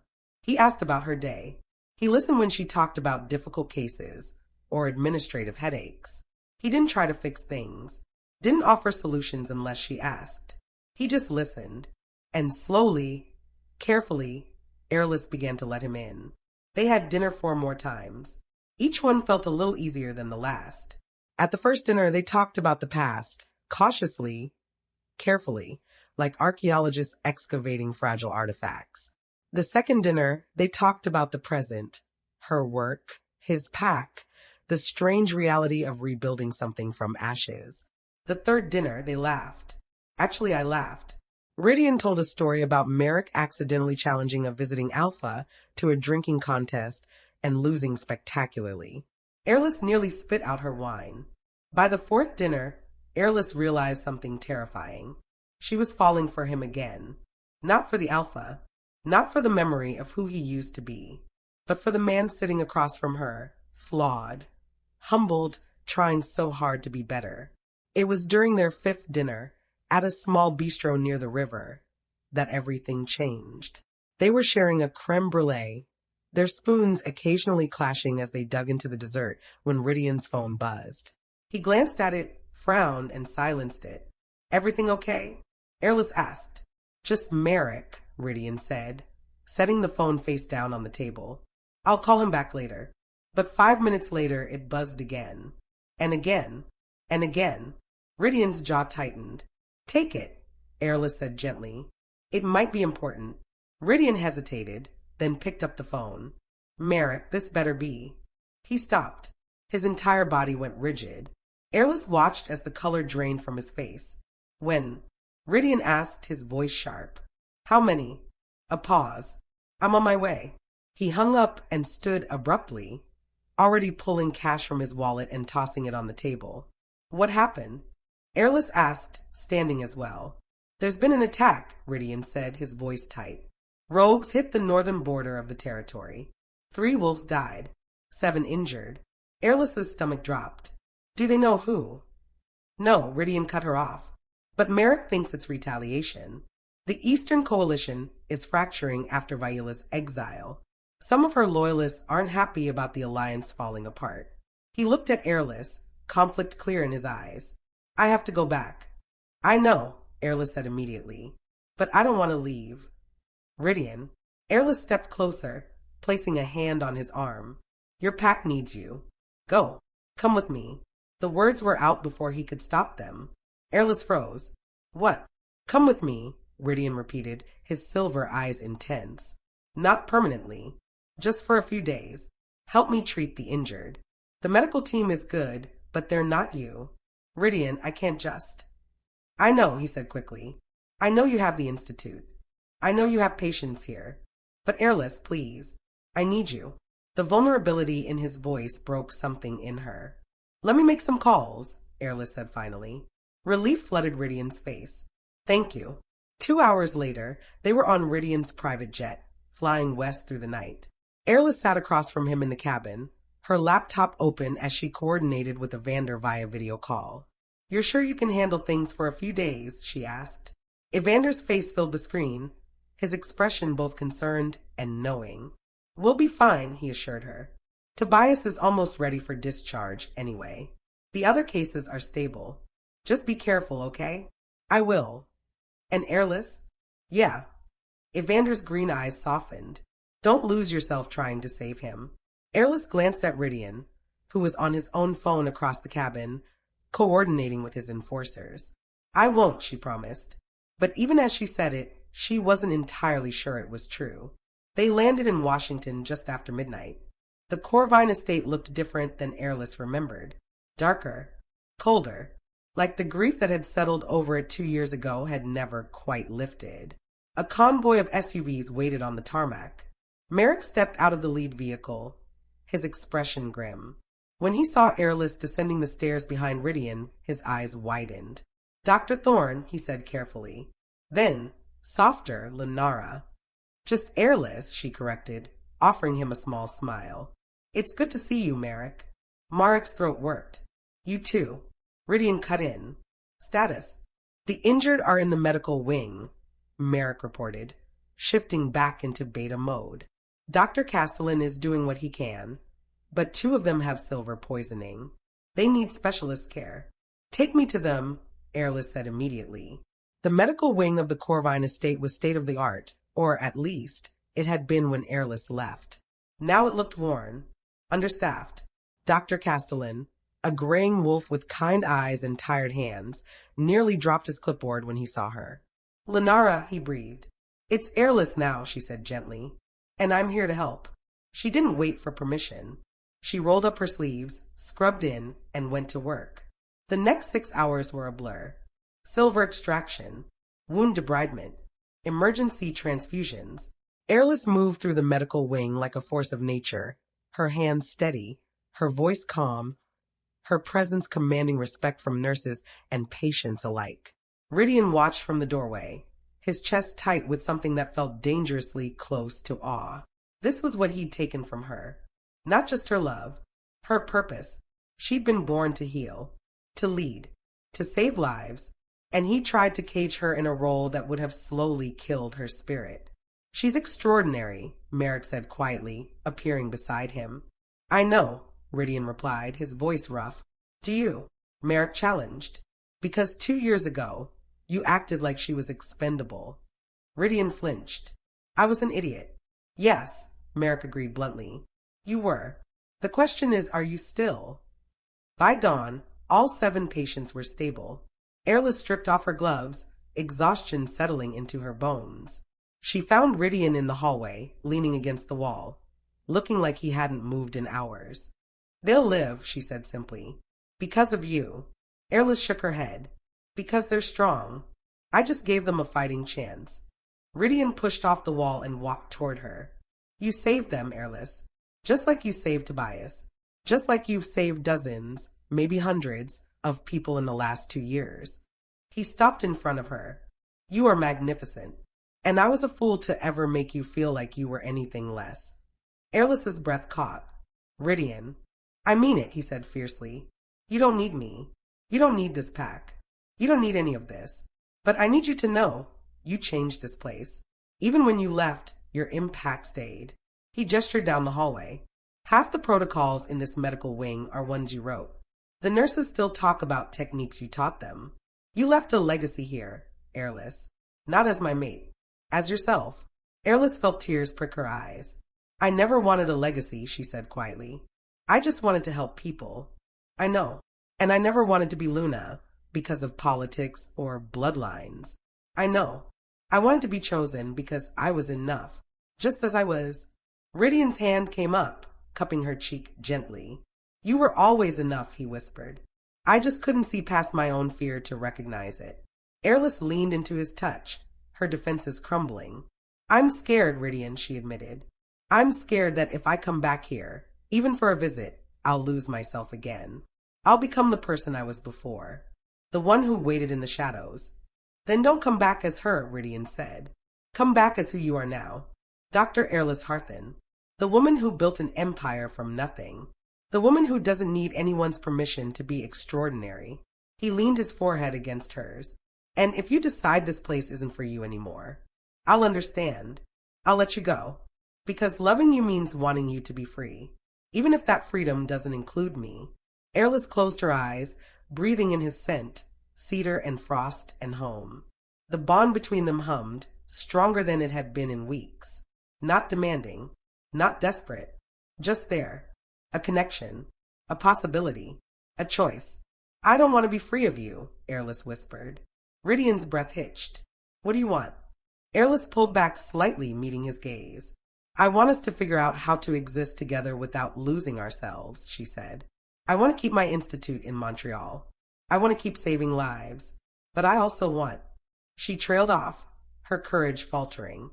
"You," Rhydian finished softly. "You want us." Eirlys nodded, a single tear escaping down her cheek. "Is that possible?" she asked. "Can we have both? Can I be Dr. Harthan and your mate? Can you be Alpha and the man I fell in love with?" Rhydian wiped away her tears with his thumb. "I don't know," he admitted honestly, "but I want to try. If you'll let me." Eirlys looked around the medical wing, at the place where she'd first learned to heal, at the territory where she'd first learned to love, at the man who'd broken her heart and was now offering her the pieces so they could rebuild it together. "Okay," she said finally. "Okay, we try," Eirlys said, her voice stronger now. "But on my terms. I keep Montreal. I keep my work. And you don't get to make decisions about my life without consulting me." "Agreed. And if this doesn't work, if I start to lose myself again, we stop. No guilt. No resentment. We just stop." Rhydian nodded solemnly. "Agreed." Eirlys took a breath. "Then kiss me." Rhydian's eyes widened. "What?" "Kiss me," Eirlys repeated. "Not because of the bond. Not because we're fated, but because you choose to." Rhydian didn't need to be told twice. He pulled her close, one hand cradling the back of her head, the other wrapping around her waist. And he kissed her. Soft at first, tentative, like he was afraid she might disappear. But then Eirlys kissed him back, and the world exploded. The bond flared to life, bright and fierce and right. 2 years of silence shattered in an instant, and for the first time since that terrible night in the Great Hall, Eirlys felt whole. When they finally pulled apart, both of them were breathing hard. "I choose you," Rhydian whispered against her lips. "Every day. For the rest of my life. I choose you." Eirlys smiled, a real, genuine smile that reached her eyes. "Then I choose you too." Chapter 10. The next morning, Eirlys woke up in a bed she never thought she'd see again. Rhydian's room. Not the penthouse suite they'd shared before. He'd had that gutted and remodeled after she left, unable to bear the memories. This was different. Simpler. A guest room he'd converted into his personal quarters when the old space became too painful to occupy. She turned her head and found him already awake, propped up on one elbow, watching her with an expression of quiet wonder. "You're staring," she said, her voice still rough with sleep. "I'm memorizing," Rhydian corrected softly. "In case this is a dream." Eirlys reached up and touched his face, her fingers tracing the line of his jaw. "It's not a dream." "Good," Rhydian murmured, leaning into her touch. "Because I never want to wake up." They stayed like that for a few more minutes, wrapped in each other, the bond between them humming contentedly, before reality intruded in the form of a sharp knock on the door. "Alpha," Marek's voice came through the wood. "We have a situation." Rhydian's jaw tightened. "I'll be right there." He looked down at Eirlys apologetically. "Duty calls." "I know," Eirlys said, sitting up and running her fingers through her tangled hair. "Go. I'll check on the patients." Rhydian kissed her forehead, a soft, lingering touch that made her heart stutter, and then he was gone. Eirlys took a quick shower, borrowed one of Rhydian's shirts. It fell to mid-thigh and smelled like him, and made her way to the medical wing. The staff greeted her with a mixture of shock and cautious respect. Some of the older nurses had worked with her before. They remembered Lunara Thane, the quiet, kind healer who'd always had time for everyone. But the woman who walked through the doors now was different. Sharper, more confident, more commanding. Dr. Eirlys Harthan didn't ask for permission to take charge. She simply did. "Morning rounds," she said briskly, pulling up patient charts on the tablet Dr. Castellan handed her. "Let's start with the silver poisoning cases." 2 hours later, she was examining the last patient, a young warrior named Sienna who'd taken a silver blade to the shoulder, when Ray's voices echoed from the hallway. "Don't care what the treaty says. We have a right to defend our borders. Escalating will only make things worse." "Worse? 3 of our wolves are dead, Rhydian." Eirlys set down her instruments and walked to the door. In the hallway, Rhydian stood facing a group of council members, 5 older wolves, all bristling with anger and fear. The rogues who attacked were Eastern Coalition deserters. One of the elders, a graying man named Aldrich, was saying, "Viola's loyalists. This is an act of war." "We don't know that for certain," Rhydian replied, his voice calm but firm, "until we have proof." "We have 3 bodies," another council member shouted. What more proof do you need? I need to know who gave the order, Rhydian said. Attacking rogue deserters is one thing. Declaring war on the entire Eastern Coalition is another. You're weak, Aldrich spat. Just like we said you were. You chose that outsider over a strategic alliance, and now we're paying the price. Eirlys felt ice settle in her stomach. Outsider. They were talking about her. Rhydian's eyes flashed black. Watch your tongue, Aldrich.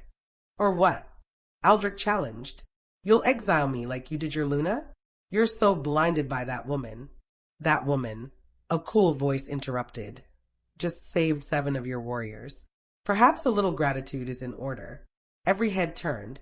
Eirlys stepped out of the medical wing, still wearing Rhydian's oversized shirt and a pair of borrowed scrub pants, her platinum hair pulled back in a messy bun. She looked nothing like Luna, but the authority radiating from her was undeniable. Aldrich's lip curled. And who exactly are you to speak to in council matters? Dr. Eirlys Harthan, Eirlys said calmly, Chief of Medicine at the Harthan Medical Institute, specialist in supernatural physiology, and the person who spent the last 6 hours keeping your warriors alive. She crossed her arms. You want to start a war over 3 deaths? Fine, but consider this. The Eastern Coalition has 1,200 active warriors. You have 800. Your medical facilities are understaffed and under-equipped. If this escalates into full conflict, you'll lose hundreds, maybe thousands, before the first month is over. Aldrich sputtered. You have no authority to. She has the authority I give her, Rhydian cut in, moving to stand beside Eirlys. Dr. Harthan is here as my guest and advisor. And she's right. We're not prepared for war. Then what do you propose? Another elder demanded. We just let them kill us without retaliation. No, Rhydian said. We investigate. We find out who ordered the attack. And we respond strategically, not emotionally. He looked at each council member in turn. I am your alpha, and I am telling you, we do not rush into war. The council members exchanged glances. Finally, Aldrich gave a curt nod. Fine, you have 1 week. But if you don't give us answers by then, we'll take matters into our own hands. It was a thinly veiled threat, but Rhydian didn't flinch. Dismissed. The elders filed out, their displeasure palpable. When they were gone, Rhydian turned to Eirlys. You didn't have to do that. Yes, I did, Eirlys replied. They were questioning your authority. I wasn't going to stand there and let them undermine you. Rhydian's expression softened. Thank you. Merrick appeared from around the corner, tablet in hand. We have a problem. Another one? Rhydian sighed. The attack wasn't random, Merrick said, pulling up a map on the screen. The rogues hit 3 specific patrol points, all along supply routes. They knew our schedules, our rotations. Eirlys leaned in to look at the map. Someone gave them intel, she said. Exactly. Merrick looked at Rhydian grimly. We have a mole. The war room of the Corvine estate was a converted library, all dark wood and tactical displays. Rhydian stood at the head of the table, Merrick on his right, Eirlys on his left. Around the table sat the pack's inner circle, the heads of security, intelligence, and logistics. We need to identify the leak, Rhydian said without preamble. Someone in this pack is feeding information to Viola's loyalists. How do we know it's not someone from outside? One of the security chiefs asked. Because the information was too specific, Merrick replied. Patrol schedules aren't public knowledge. They're distributed only to enforcers and senior staff. So we're looking at someone with access, Eirlys said thoughtfully. Someone trusted. Which makes it worse, Rhydian muttered. This is betrayal from within. Eirlys studied the map, her mind working. Can we set a trap? She asked suddenly. All eyes turned to her. What kind of trap? Rhydian asked. Feed false information through different channels, Eirlys explained. Create 3 or 4 fake patrol schedules. Distribute each one to a different subset of your inner circle. Whichever schedule gets leaked tells you where the mole is. Mark's eyes lit up. That's brilliant. It's also dangerous, one of the logistics officers pointed out. If the mole figures out what we're doing, then we'll know who they are, Eirlys said simply. Either way, we get answers. Rhydian looked at her with something close to admiration. We'll do it. Merrick coordinated with intelligence. I want those false schedules ready by tonight. The meeting continued for another hour, planning logistics and contingencies. When it finally ended, Eirlys slipped out of the war room, needing air. She found herself in the gardens, the same gardens where Rhydian had proposed to her 3 years ago. The memory hit her like a physical blow. Lunara Thane, will you be my mate? Yes, 1,000 times yes. It felt like a lifetime ago. Regrets? Eirlys turned. An older woman stood on the stone path, elegant, silver-haired, with eyes the same shade of gray as Rhydian's. Lyanna Corvine, Rhydian's mother. Lady Corvine, Eirlys said, straightening. Please, Lyanna said with a soft smile. Just Lyanna. We're past formalities, don't you think? She walked closer, studying Eirlys with an intensity that was both unsettling and familiar. You left, Lyanna said finally. I did. And now you're back. Temporarily. Lyanna tilted her head. Is it? Eirlys didn't answer. I want to apologize, Lyanna said quietly, for not fighting for you. When the council pressured Rhydian to marry Viola, I stayed silent. I told myself it was pack politics, that it wasn't my place to interfere. Her voice roughened. But I watched my son destroy himself over the last 2 years. I watched him become a shell of the man he was. And I knew it was because he'd lost you. Eirlys felt her throat tighten. I'm not asking for forgiveness, Lyanna continued. I'm just asking you to understand. He loves you. Truly. And he's learned from his mistakes. I know, Eirlys said softly. That's what scares me. Lyanna's expression was gentle. You're afraid he'll choose duty over you again, aren't you? Lyanna was quiet for a long moment. My son is not the same man who made that choice, she said finally. He's learned that duty without love is just obligation. And obligation will hollow you out until there's nothing left. She placed a hand on Eirlys's shoulder. Give him a chance to prove it. That's all I ask. Before Eirlys could respond, a howl tore through the air. Not a warning, a summons. Eirlys and Lyanna ran back toward the main estate. They found Rhydian in the courtyard, surrounded by enforcers, staring at something on the ground. Eirlys pushed through the crowd and froze. There, spray-painted in silver across the cobblestones, was a message. The outsider must leave, or more will die. Eirlys felt ice flood her veins. Rhydian looked up, his expression murderous. Find them, he snarled to the enforcers. Find whoever did this and bring them to me. The wolves scattered. Rhydian crossed to Eirlys, his hands cupping her face. Are you okay? I'm fine, Eirlys said, even though her hands were shaking. But Rhydian, this proves it. Someone in your pack wants me gone. Then they're going to be disappointed, Rhydian growled. Because you're not going anywhere. Maybe I should. No. Rhydian's voice was absolute. I will not let fear dictate our choices. Not again. He looked at her fiercely. You stay. We found the mole. And we end this. Eirlys wanted to argue, but the determination in his eyes stopped her. Okay, she said finally. We end this. Chapter 11. The false patrol schedules went out at midnight. 3 different routes. 3 different teams. Each one distributed to a carefully selected subset of the pack's leadership. Now, all they had to do was wait. Eirlys stood in Rhydian's office, the command center for the operation, watching tactical displays flicker across multiple screens. Merrick coordinated with field teams through an encrypted comm system, his voice low and steady as he issued orders. Rhydian paced like a caged wolf, tension radiating from every line of his body. How long until we know? He asked for the 3rd time in an hour. Patience, Alpha, Merrick said without looking up.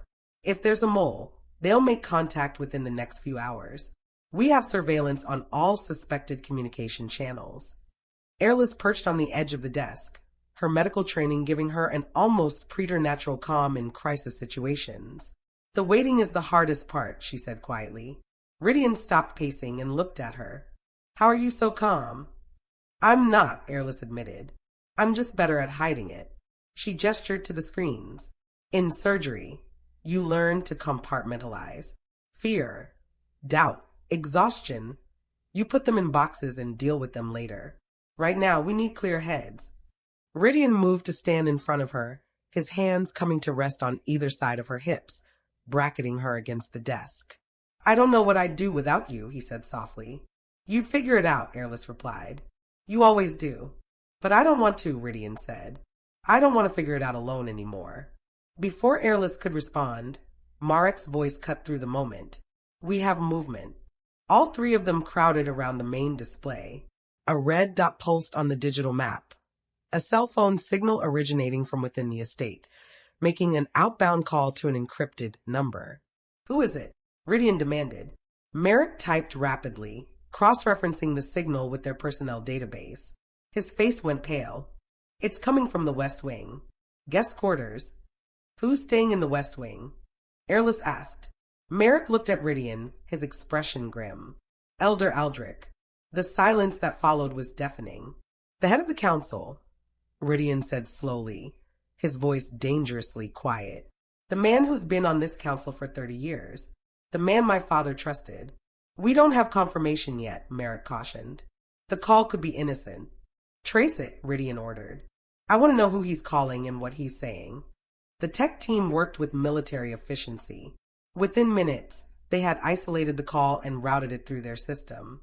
Aldrich's voice crackled through the speakers, tinny but clear. Confirmed. The Northern Patrol route will be exposed tomorrow night. Minimal coverage between midnight and 2 a.m. A second voice responded, male, younger, with an accent that marked him as Eastern Coalition. Understood. The unit will move at 0100 hours. Are you certain the Alpha won't suspect? The fool is too distracted by that woman to see what's right in front of him, Aldrich sneered. He's weak. Always has been. Once you eliminate the patrol, the council will have no choice but to remove him from power. Eirlys felt Rhydian's body go rigid beside her. And our payment, Aldrich continued, will be delivered as promised. The Eastern Coalition takes care of its allies. Good. This territory should have been ours from the beginning. Corvine's father was a fool to resist the merger. His son is an even greater fool. The call ended. The room was silent. Rhydian stood completely still, his hands clenched into fists at his sides, his eyes fully black. Rhydian, Eirlys said carefully, placing a hand on his arm. He didn't respond. Alpha, Marek tried. We need to. Get him. Rhydian's voice was barely human. Get Aldrich. Bring him to the holding cells. And send enforcers to intercept the Eastern unit before they reach our borders. And the council? Marek asked. Emergency session. 1 hour. I want every elder in the council chamber. Rhydian finally turned to look at his beta, and Marek actually took a step back from the rage burning in his alpha's eyes. It's time they learned the price of betrayal.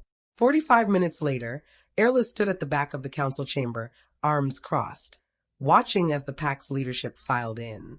They looked confused, worried, some of them still dressed in night clothes, roused from sleep by Rhydian's summons. Elder Aldrich entered last, his expression carefully neutral. He took his customary seat at the council table, nodding to the other elders as if this were any other meeting.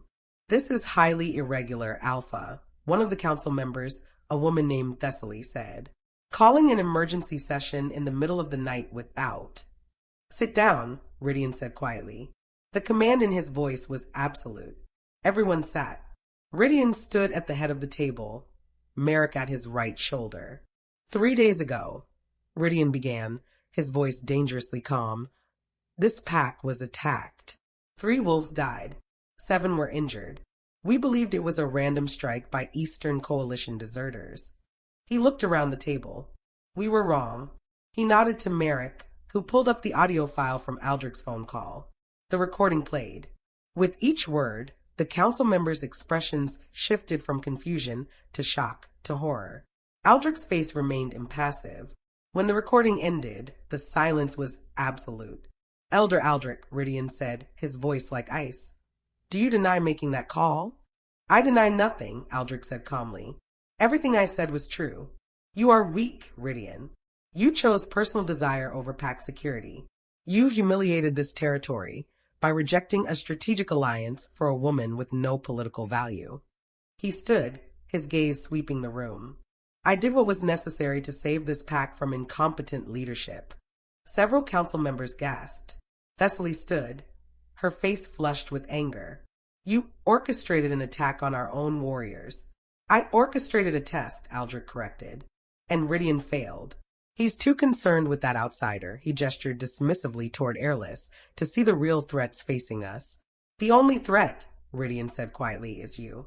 He moved around the table with predatory grace. You betrayed your alpha.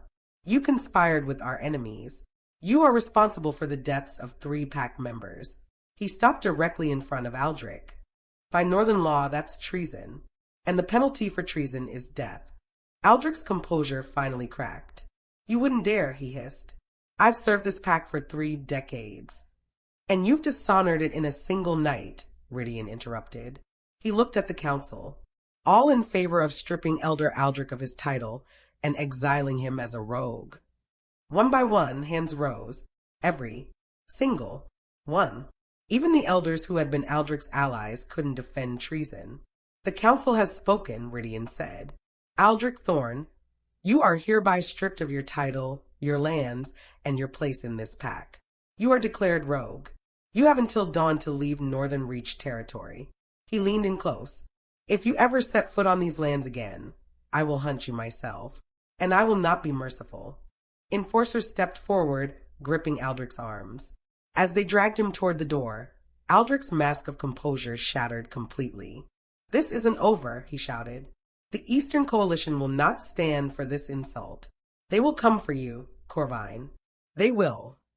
The door slammed shut, cutting off his threats. Rhydian turned back to the remaining council members. Does anyone else want to question my leadership? Silence. Good. This session is adjourned. The elders filed out quickly, their expressions a mixture of shock and grudging respect.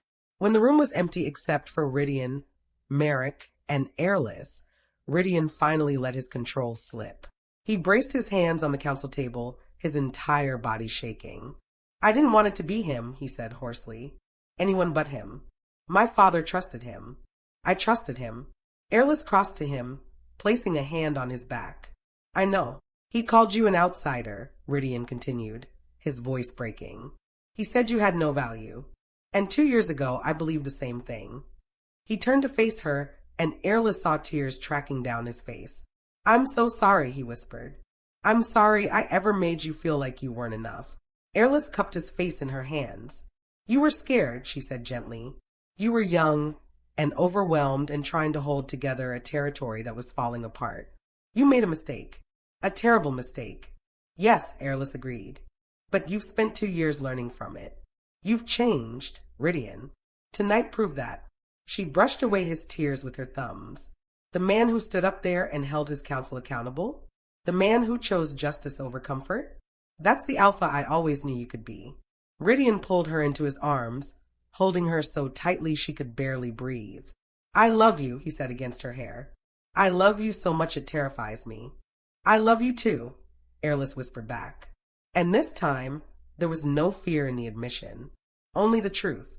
Merrick cleared his throat politely from across the room. I hate to interrupt, he said, but we have another problem.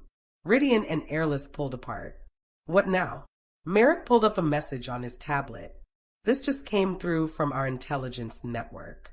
It's from the Eastern Coalition High Council. He turned the screen so they could read it. Official notice of censure.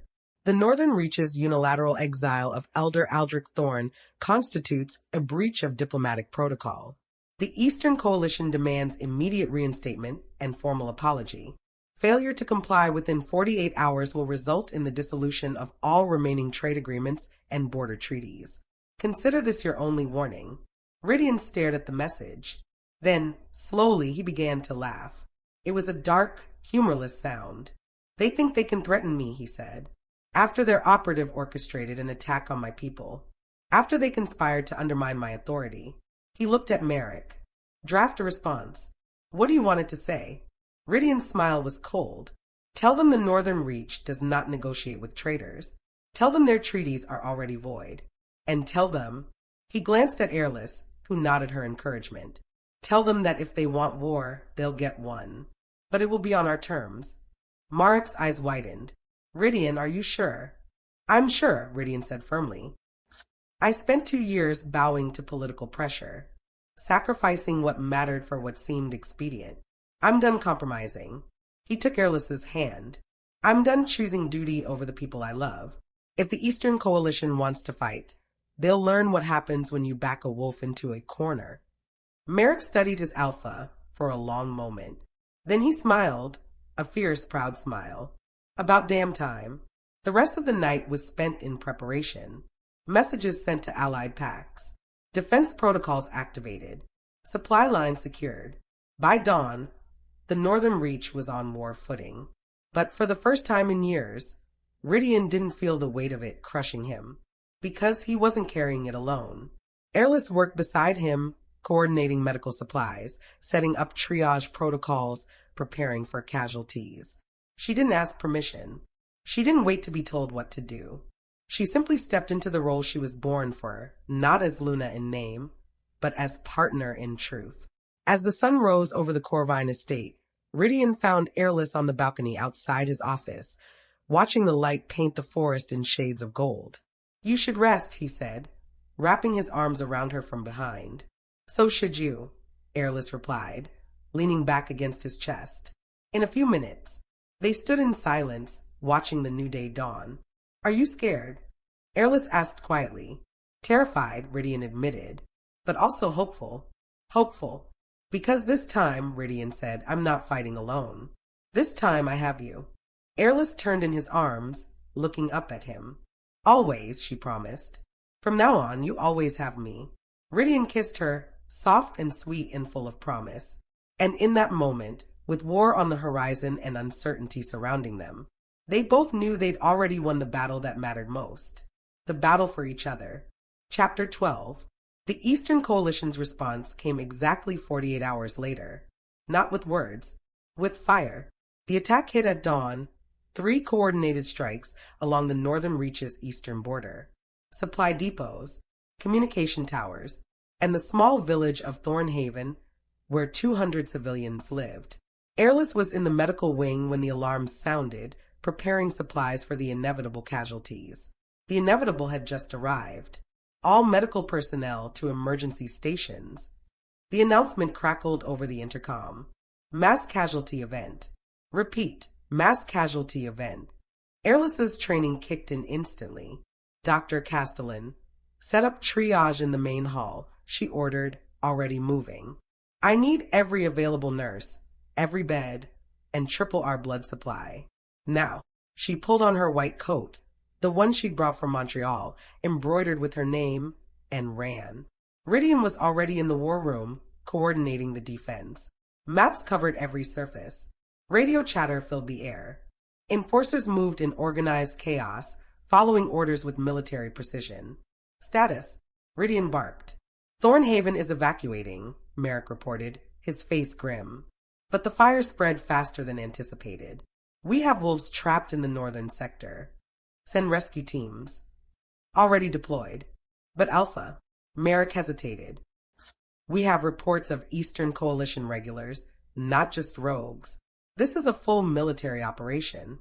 Rhydian's jaw clenched. This was it. The war he'd tried to prevent. The war that had come anyway. Pull back our civilians to the inner territories, Rhydian ordered. Fortify the estate perimeter. And give me a direct line to the Eastern High Council. They won't negotiate. I don't want to negotiate, Rhydian said, his voice deadly calm. I want them to hear what's coming. The first casualties arrived 20 minutes later. Eirlys had transformed the Great Hall into a field hospital. Rows of cots, medical stations, supplies stacked with military efficiency. The doors burst open. Enforcers carried in the wounded. Wolves with burns, silver wounds, smoke inhalation. Tria, Eirlys called out. Red tags to the right, yellow to the left, green can wait. She moved through the chaos like a force of nature, her hands steady, her voice calm, her presence commanding absolute authority. A young mother clutched a child, maybe 5 years old, who wasn't breathing. Help her, please, my baby. Eirlys took the child, her fingers finding the pulse point. Faint. Too faint. I need a pediatric intubation kit and epinephrine now, she shouted. A nurse appeared with the supplies. Eirlys worked with terrifying speed, clearing the airway, inserting the tube, administering the injection. Come on, she whispered. Come on, sweetheart. Breathe. 1 second. 2. 3. The child gasped a wet, rattling sound and began to cough.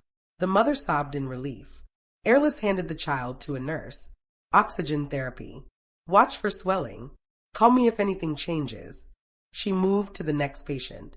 And the next. And the next. Hours blurred together. Eirlys lost track of how many lives she'd saved. How many wolves she'd stitched back together. How many hands she'd held as she told them they'd be okay. She was covered in blood, none of it her own, when Rhydian found her. He looked like he'd walked through hell. His face was streaked with ash. His clothes were torn. His eyes haunted. The village? Eirlys asked, not stopping her work. Lost, Rhydian said hoarsely. We got most of the civilians out, but the structures are gone. Everything's gone. Eirlys's hands paused on the bandage she was wrapping. Casualties. 12 dead. 37 wounded. His voice broke.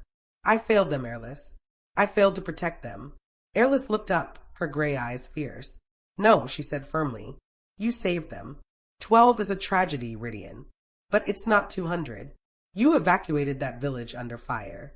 You got your people out. She cupped his face with her blood-stained hands. You did everything you could. Now do what comes next. What comes next? You end this, Eirlys said. Once and for all. Rhydian's expression hardened. He kissed her forehead, brief, fierce, grounding, and then he was gone. Back to the war room. Back to the fight. Eirlys watched him go, then turned back to her patients. This was how they'd survive. Him leading, her healing, two halves of the same whole. The counterattack came at midnight.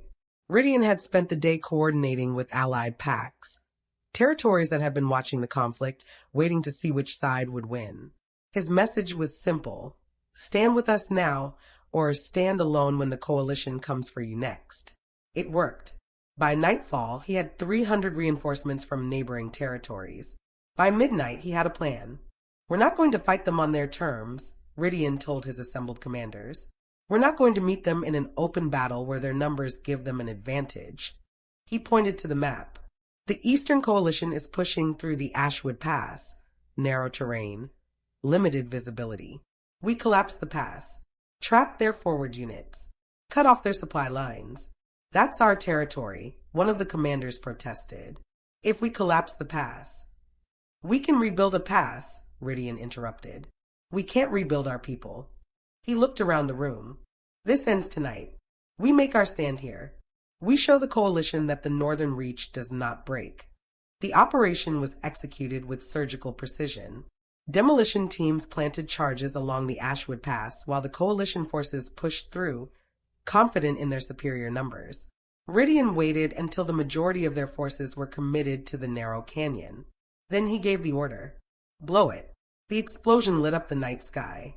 Tons of rock and earth came crashing down, sealing the pass and trapping nearly 400 coalition soldiers on the northern reach side. Cut off from reinforcements. Surrounded. Outmaneuvered. Rhydian's voice boomed across the battlefield, amplified by his Alpha command. Eastern Coalition forces. You are surrounded. Your supply lines are cut. Your reinforcements cannot reach you. He stepped forward, flanked by his enforcers, his presence radiating absolute authority. I am offering you one chance. Surrender now. Lay down your weapons, and you will be treated as prisoners of war with honor and dignity. Silence. Then, slowly, weapons began to hit the ground.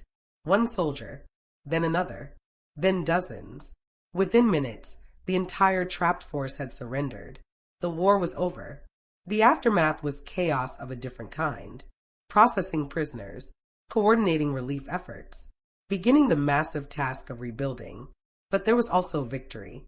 The Northern Reach had won, not through overwhelming force or brutal dominance, but through strategy, unity, and the willingness to sacrifice comfort for survival. 3 days after the battle, Eirlys stood in the rebuilt medical wing, reviewing discharge papers for the last of the critical patients. Most of the wounded had recovered. The children were laughing again. The pack was healing. She felt arms wrap around her waist from behind. You should rest, Rhydian murmured against her hair. So should you, Eirlys replied. the familiar refrain making her smile. In a minute, Eirlys turned in his arms, studying his face. He looked older, harder, but also lighter, like a weight he'd been carrying for years had finally been lifted. "We did it," she said softly. "You did it," Rhydian corrected. "You saved more lives in 3 days than most doctors save in a lifetime.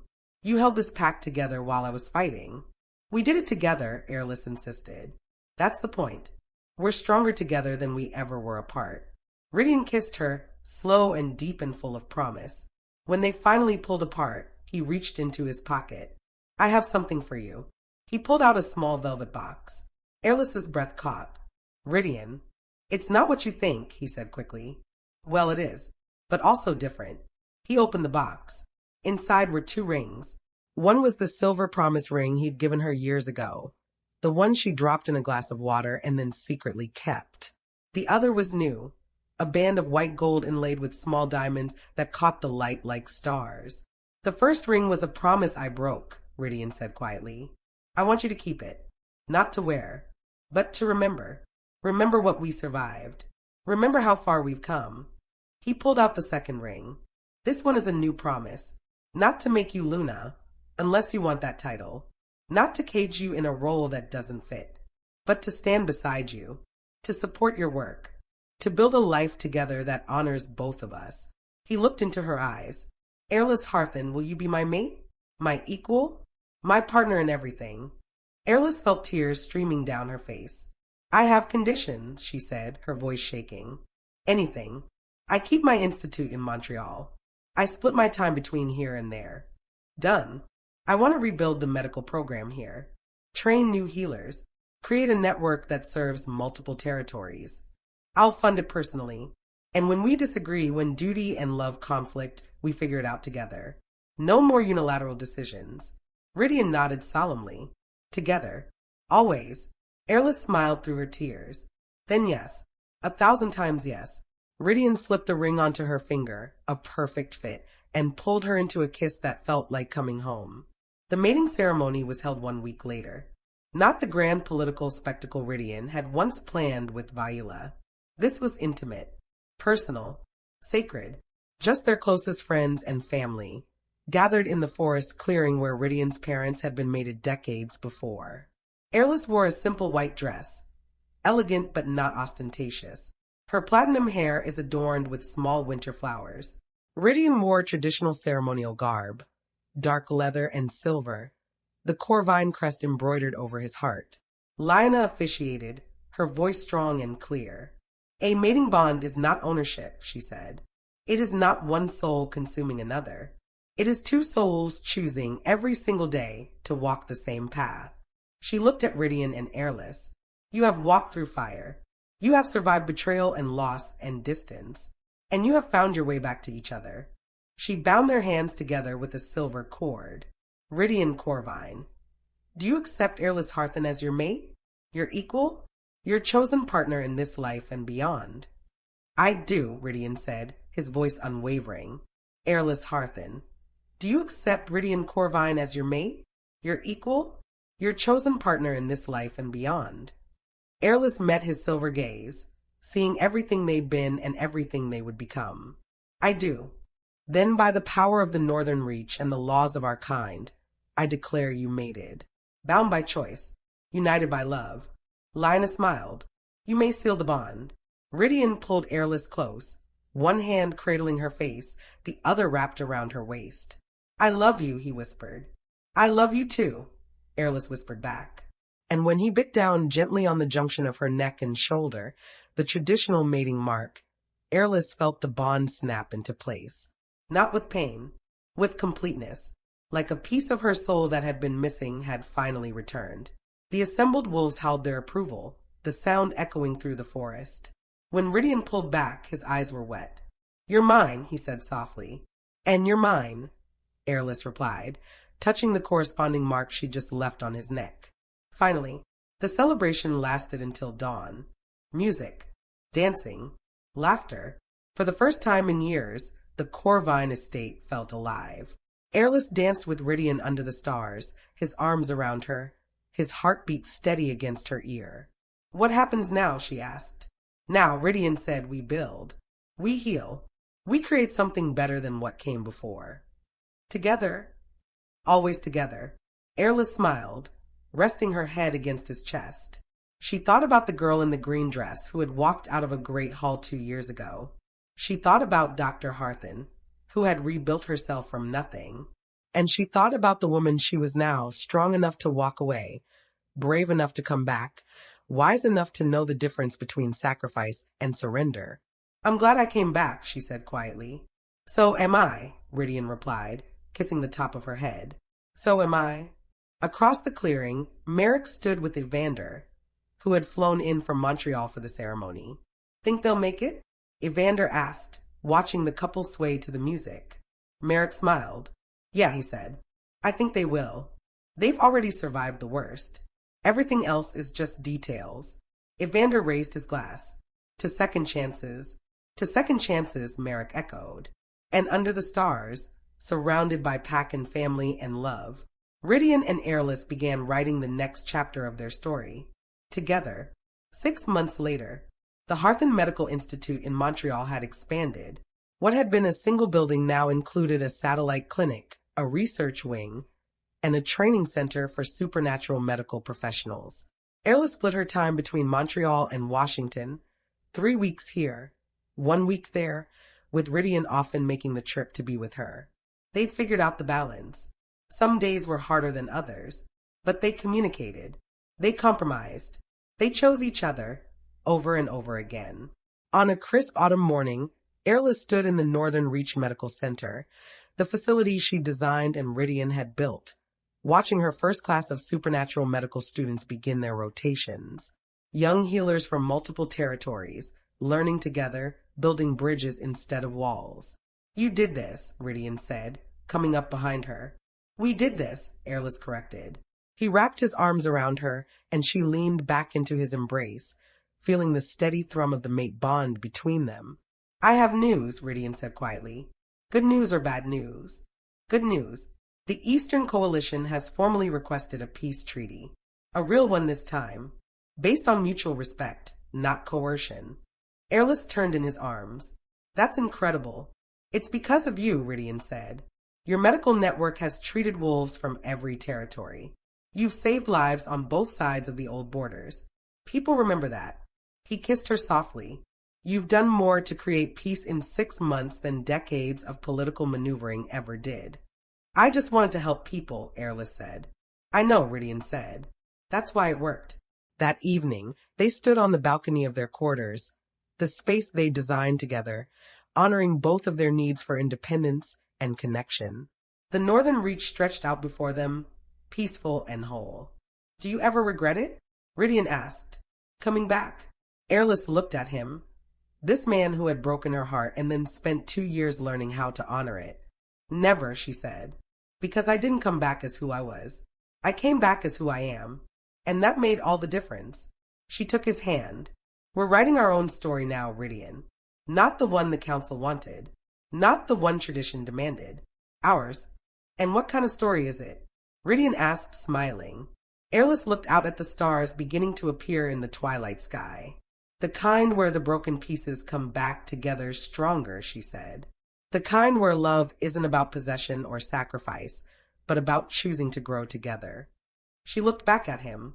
The kind with a happy ending. Rhydian pulled her close, resting his forehead against hers. I love you, Dr. Harthan. I love you too, Alpha Corvine.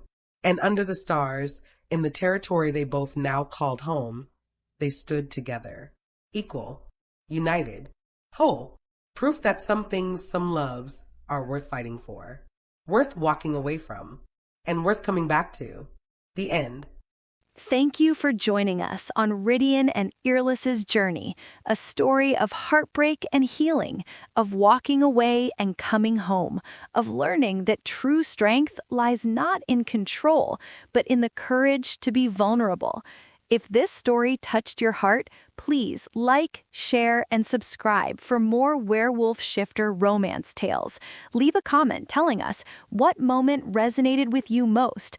Until next time, may you always have the courage to walk away from what hurts you and the wisdom to recognize what deserves a second chance. Stay wild, stay strong, and never settle for anything less than a love that sets you free.